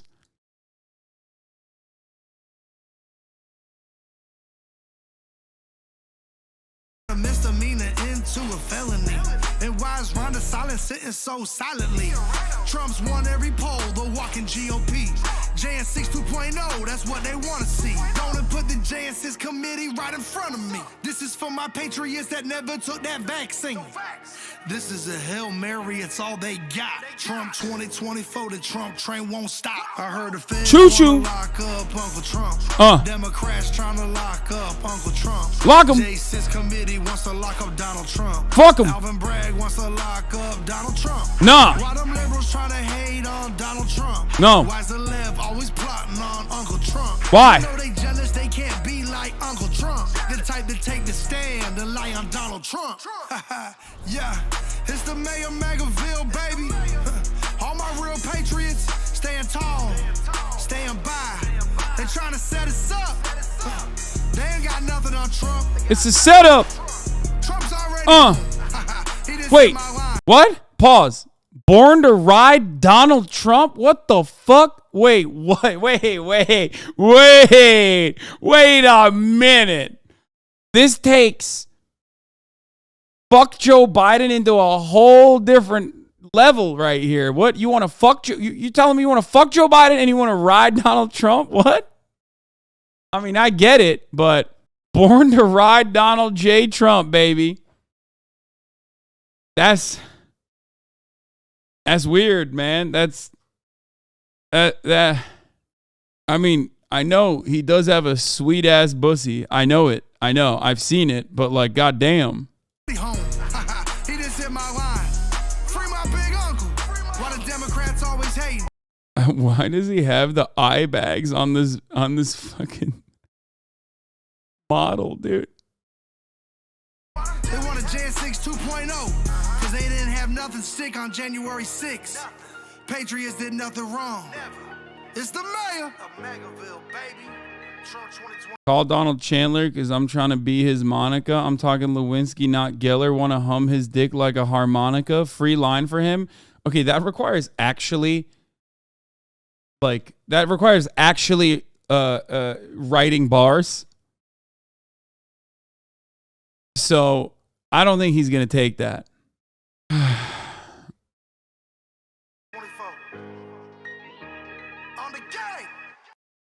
Wait, does he say at the end, I'm a gay? What? Wait, what the I know.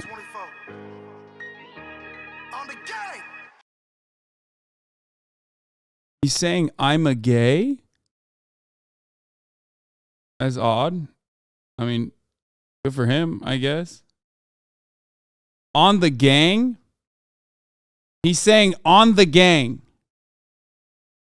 I've never heard that because I'm not from the mean streets of the villages. So I think that's probably why I haven't heard this slang.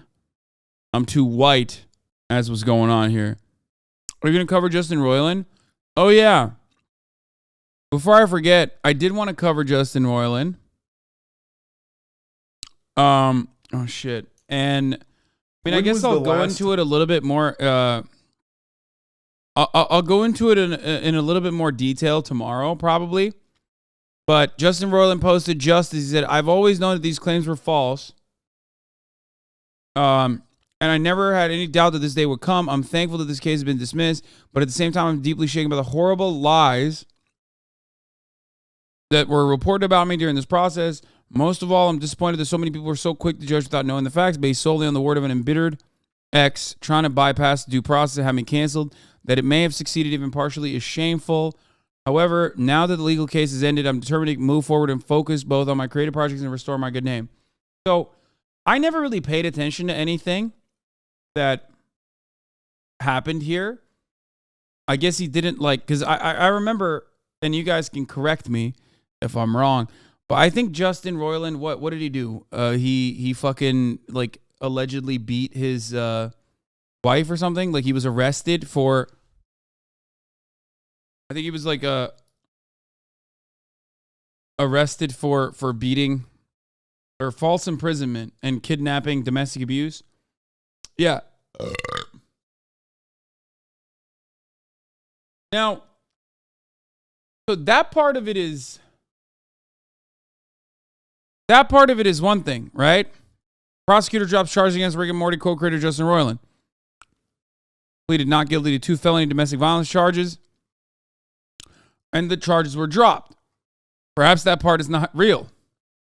But the part I did see that I think is real, unless that was a lie as well, is that he was just sending insane DMs to minors. Which, perhaps should be illegal. But I guess maybe it's not. I don't know, actually. I don't know what the legal boundaries are on that. Actually weird-ass, gross-ass shit. But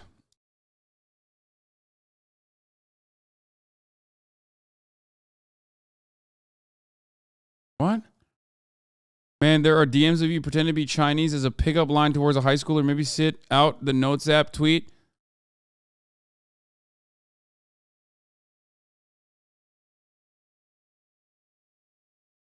I eat hamburger with knife and fork.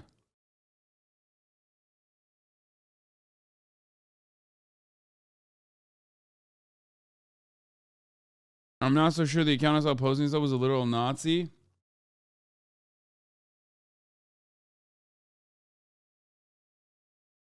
Okay, the post has been deleted.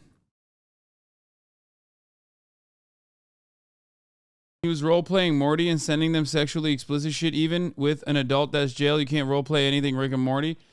Yeah, so there were a lot of people who were saying that he was sending creepy text messages to people. I don't know if it's I don't know what happened there.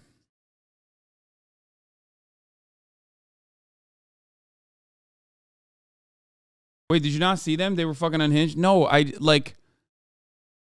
the part of me that used to watch Rick and Morty and appreciate it died a long time ago. So I just I don't know what else was going on at the time. So I just never really covered this at all.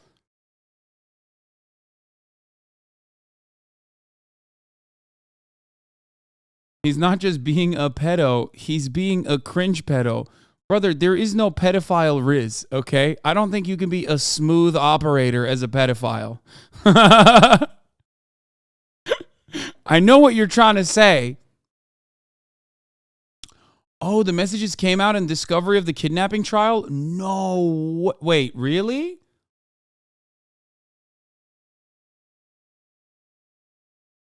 That's where they got it from. Oh, yeah, sorry at the airport. It's insane in the membrane. What time is there now? 11:37. Oh, ooh. So, right. is so...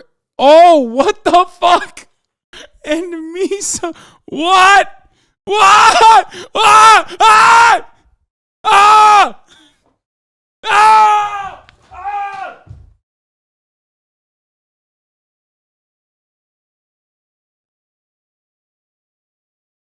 No! No! What? Oh! Oh! Bro!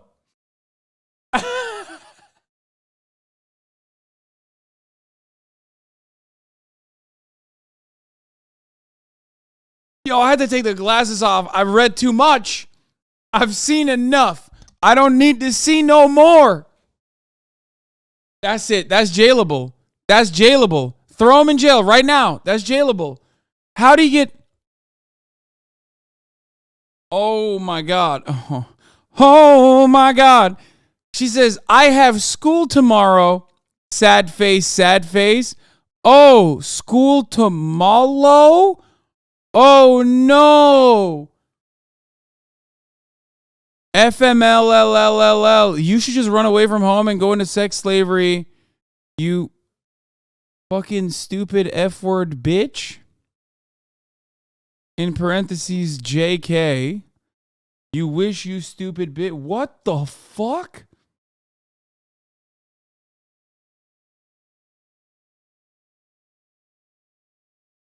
In a just world, immediately after sending such message, yes.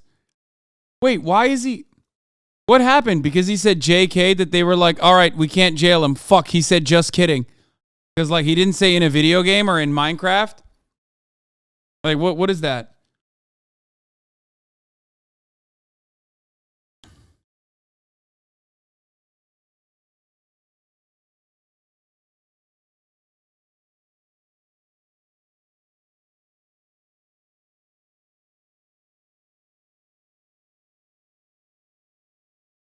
What the fuck?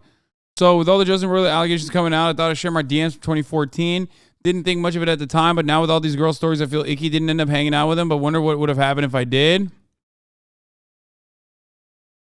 Just adding that I was over 18, but just looked pretty young. Okay, dude.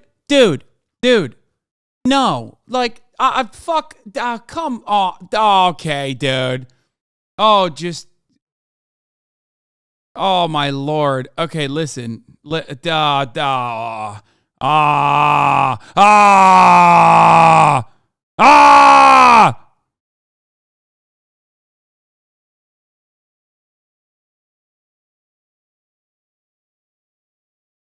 the fuck?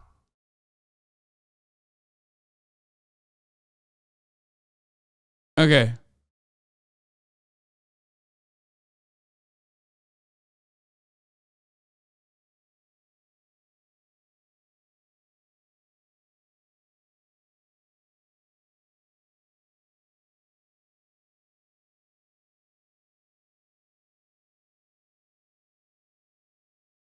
Okay. Can you write a song about 9 dicks of different sizes and ethnic origins hanging above your face, and then in the lyrics describe how they each splatter you with semen? But important, the larger message of the song is about how we are all the same and no more racism. Who's this lead character? Why does she question mark, have to find parking? Why are you a huge F word? Answer later. Sorry, Allie. I'm okay. My 4th glass of wine. This was all off record. Don't break my trust, you asshole. Just kidding. You're all right.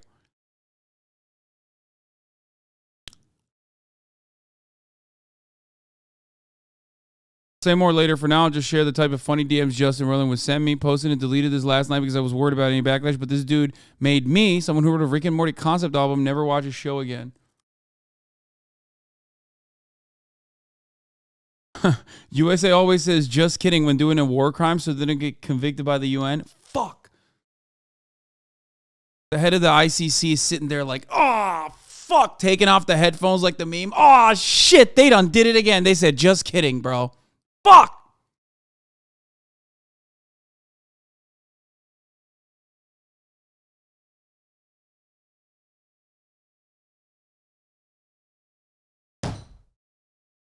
Damn it. So they moved Justin's trial to The Hague. Honestly, a lot of this is weaponized war crimes. But yeah, as far as like where these text messages and shit came from, I assume it's like from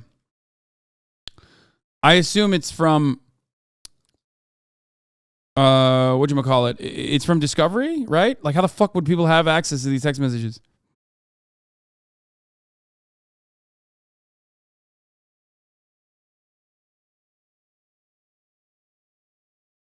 But if it's from Discovery, why is it from the perspective of the other side?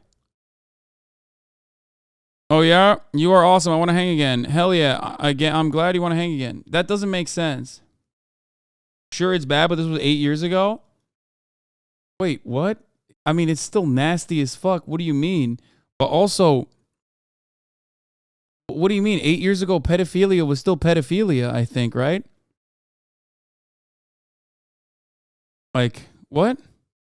No, dog, you don't understand. 8 years ago, shit was different. Like, you know, pedophilia was so normal.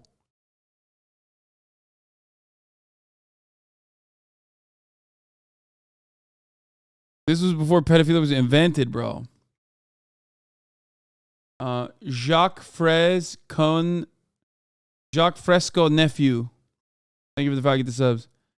I mean, the Asian jokes and shit, lol. C-Town was started a year later. Now they run the DSA. Yeah, no, I don't care about the Asian jokes are just cringe. That's what it is.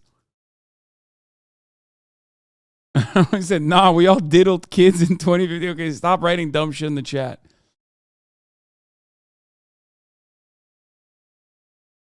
For this account, girls have sent them her and she shares and connects them privately so they can talk. Here's the thread.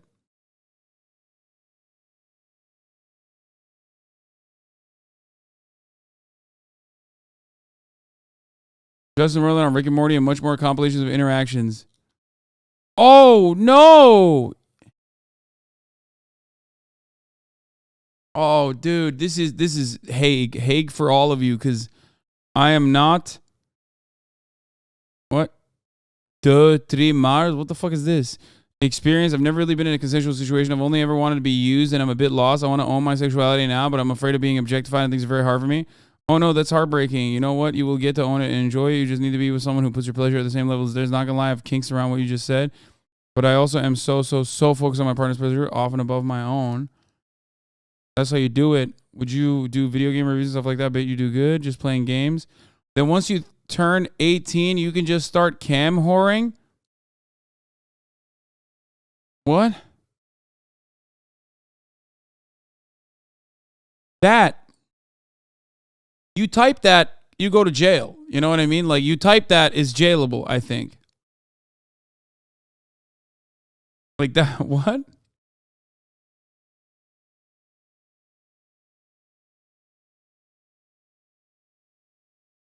Different screenshots of the same convo. Not sure if they're real. Why are you such jailbait?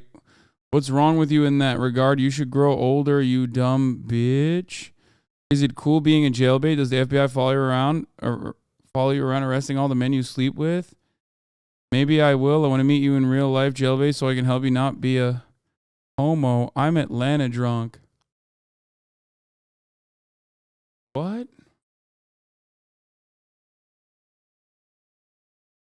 He was 35 when he wrote this? Jesus fucking Christ.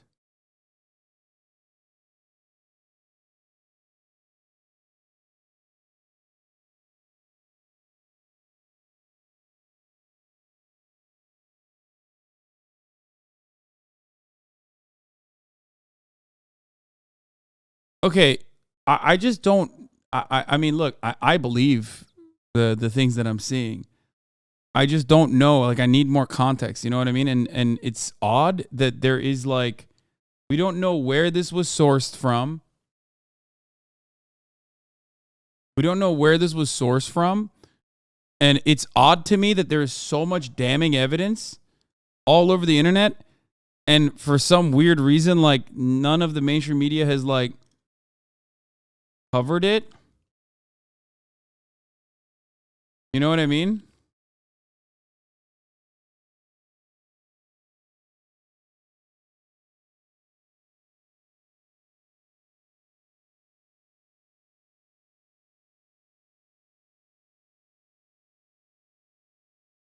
Like, it doesn't make any sense. The girl posted a video of herself scrolling through the DMs of Twitter when this first broke.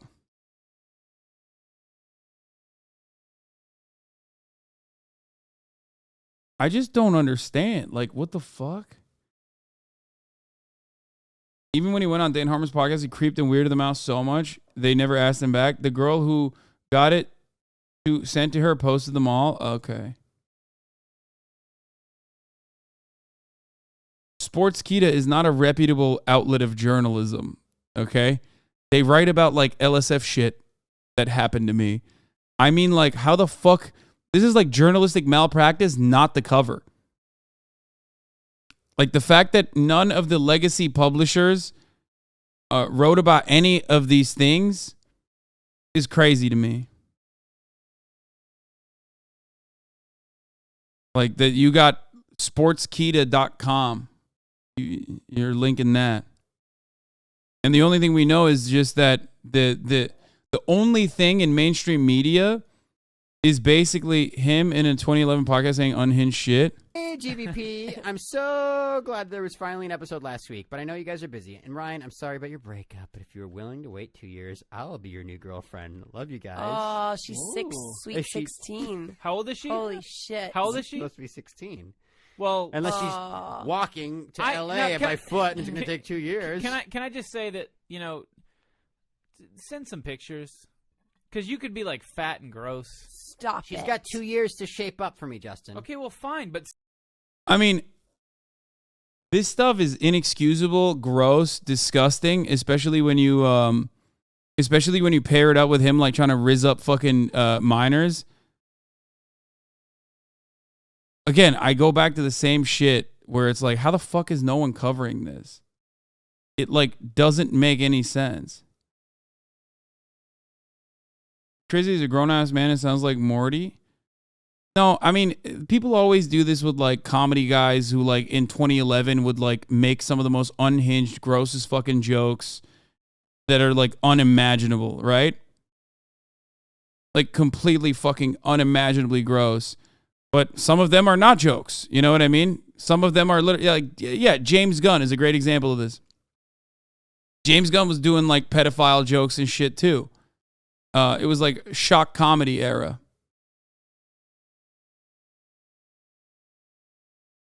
But when you pair it up with like actual fucking DMs, which I believe are real, it all of a sudden turns into not just jokes, but like literally just fucking unimaginably unacceptable confessions. Yeah, James Gunn was like the first very like notable, super popular instance of like the anti-cancel culture, like right wing, led by psychopath Cernovich or whatever the fuck his name was. I don't even remember his name. Turning around and pulling his old tweets where he's like making public Twitter pedophile jokes. Sam Cedar too? No. Sam Cedar was caught in the crossfire in that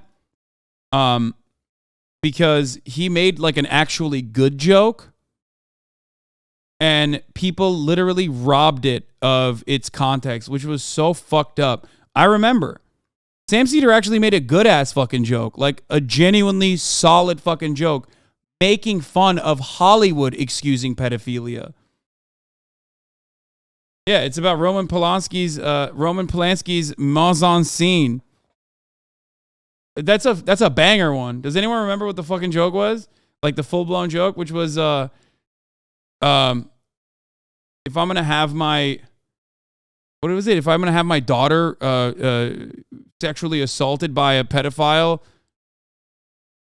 it better be someone with like a great understanding of mise en scene or something. Like he was making a joke about. Oh, here. MSNBC to sever ties with contributor Sam Cedar after resurfaced Roman Polanski rape joke. Citing a since-deleted tweet from 8 years ago, the network announced it will not renew Cedar's contract in 2018. Cedar contends that he was the target of an alt-right smear campaign. And MSNBC also reversed the decision. Don't care regarding Polanski, but I hope if my daughter is ever raped, it is by an older, truly talented man with a great sense of mise-en-scene. That's what he said.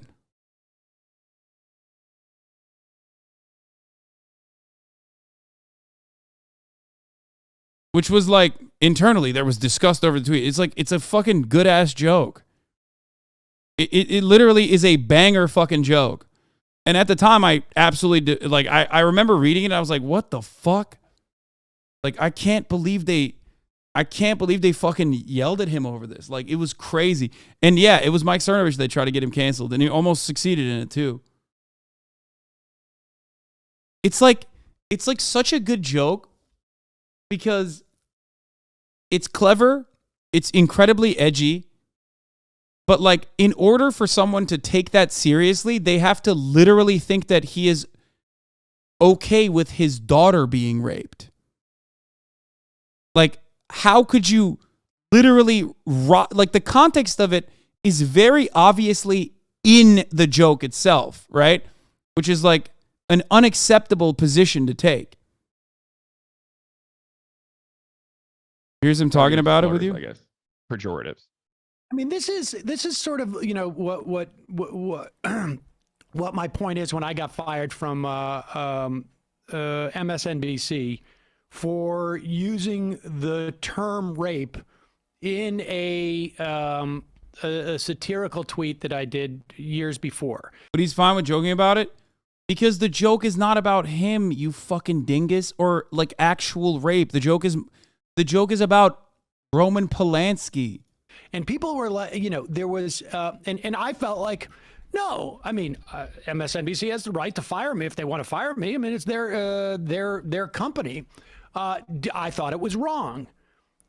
People came to me and were like, well, how come you're not defending, you know, Jeffrey Lord, who was a CNN guy at the time, who was, I don't know, making Nazi comments. And I'm like, because I don't think his comment was equivalent to mine. Like there can be a class of things that people can make a determination about, and there can be a difference. I don't get the joke, and if you're someone like me who didn't get it at face value, that would seem like something fucking insane to say. A lot of people would see that and react harshly to that. Yeah, the joke itself is critical of rape and rape culture, not pro-rape, which is ironic because that is what he was making a joke about.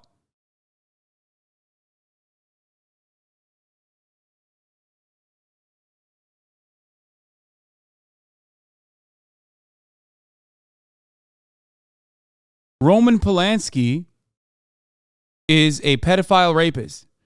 He raped a 13-year-old, and then after he did that, he escaped to Europe. I think to France, right? Isn't he in France?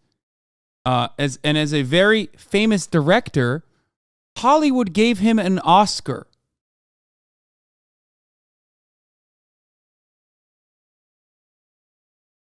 The joke itself is about Hollywood excusing Roman Polanski's pedophile rape.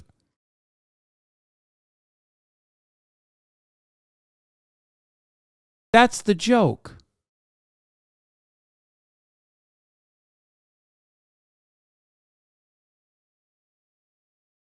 But of course, the problem is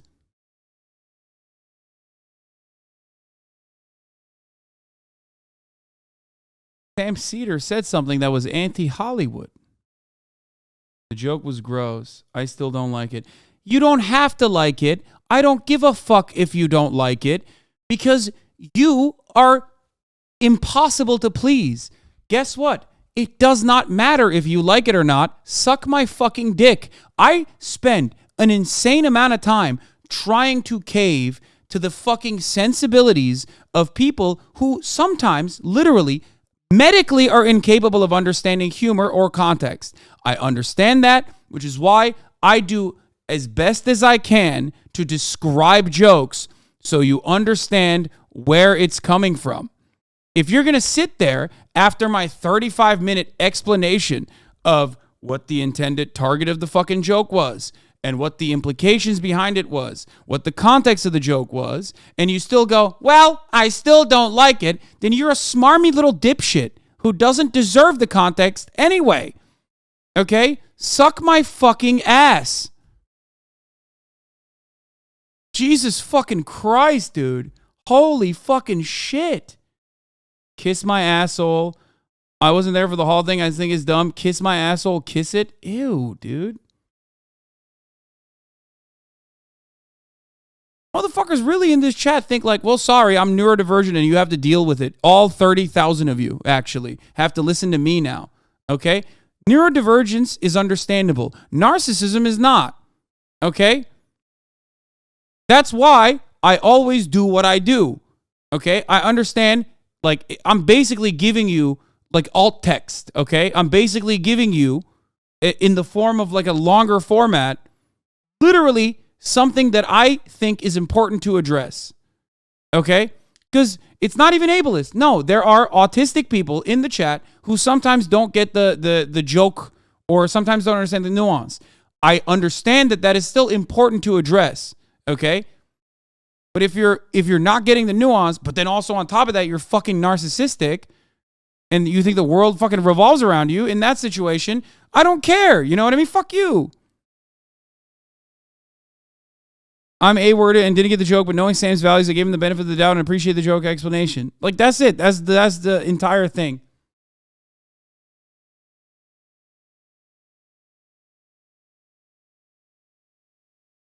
But why do you attract all of us? Why do I... Wait, what do you mean? I'm on Twitch. This is how this works. What the fuck? This is just how the platform is.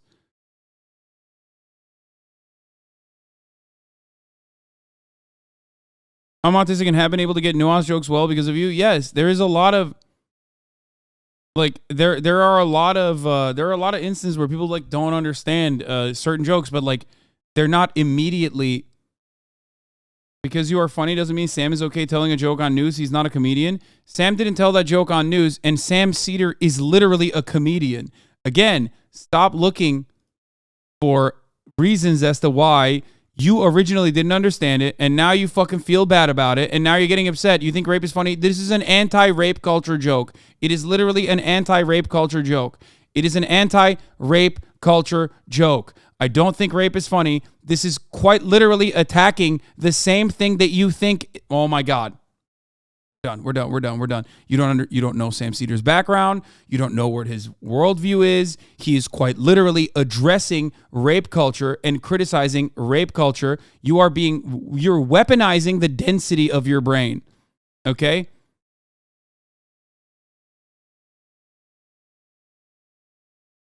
I have given you I basically gave you the tone indicator version as long as I possibly could.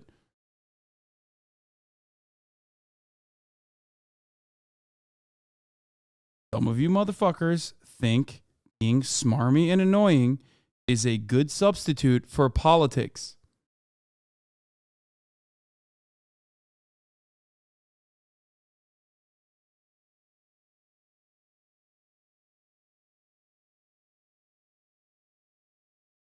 Sometimes I understand why you get paid this much. Yeah, you're just weaponizing your own stupidity, okay? You are weaponizing your own stupidity in this situation. It is very frustrating.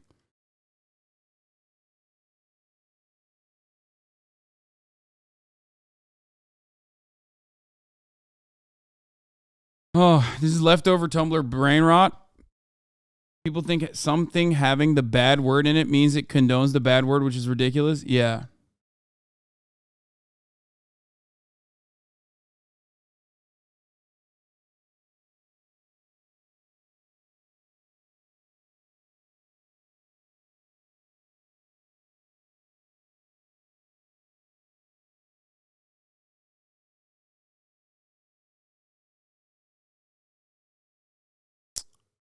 Anyway. He also posted the original joke in 2010. It was both so long ago that Jay Leno was still making rape jokes on national television, also too long ago for the general public to understand that high level of a joke. Shut up. Yeah.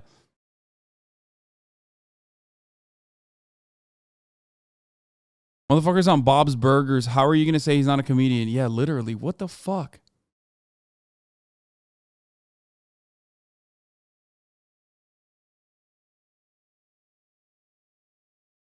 I'm autistic, so I get this. But I also stand by the fact that using narcissist as the way to describe this can be construed as ableist. People with narcissism, personality disorder, yada, yada. Narc in general is a bad term to use because of demonization. Yeah, no.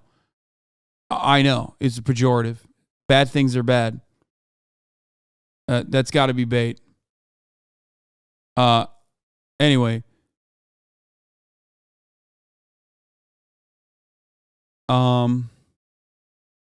That's it. This is like such... It's funny because what happened here, what happened back then is such a bygone era that it like caused me to fucking unearth trauma from being like actively involved in politics from that era. And I thought we had already moved on from that era, but like Chad in here is still trying to rehash the same culture war bullshit in the same way and lending credence to like nefarious, cynical, right-wing weaponization of cancel culture in a community that is overwhelmingly positive towards Sam Seder, which is why this kind of shit really frustrates me. You love being your own wreckers. I don't care. Suck my dick. Fuck you. That's it. Grow the fuck up.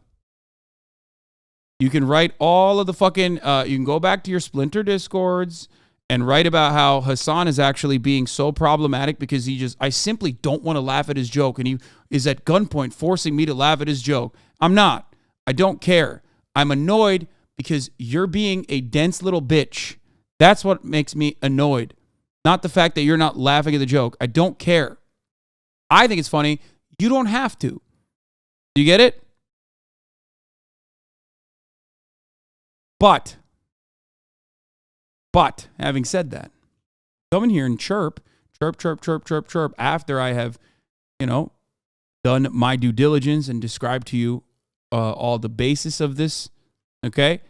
And you're still chirping, I will blow your shit to smithereens, okay?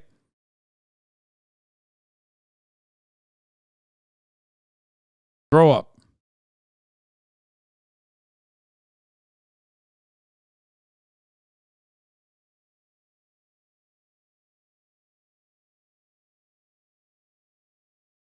Anyway.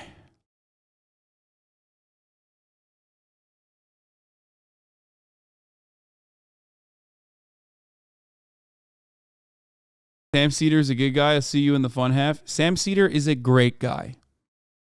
Love him. I cherish him. He is a wonderful beacon of light. The Majority Report is an incredible institution. Could not recommend them enough. I'm going to end it on this note, by the way. But yeah, no. Left is best. Rest in power, Michael Brooks. This was a great stream overall, I think. Also, my real uncle. Yeah, I can't say that this close to my uncle's birthday. But yeah, no, I love Sam. Emma's great as well. Everyone is great at Majority Report. They're awesome. The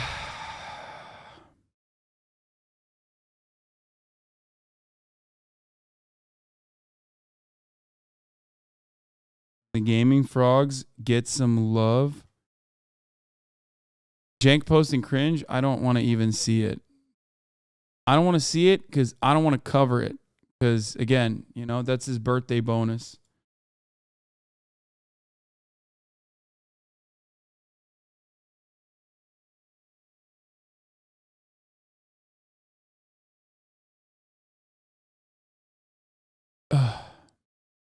When is Slime come back? I don't know.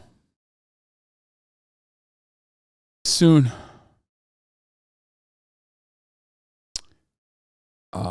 Someone said the Majority Report has a banger outro. You know who else has a banger outro? Me. New developments involving former President That's Donald right. J. Trump. Trump saying Bye, everybody. See you tomorrow after Leftovers. Richard Wolf is going to be on Leftovers tomorrow. That's right.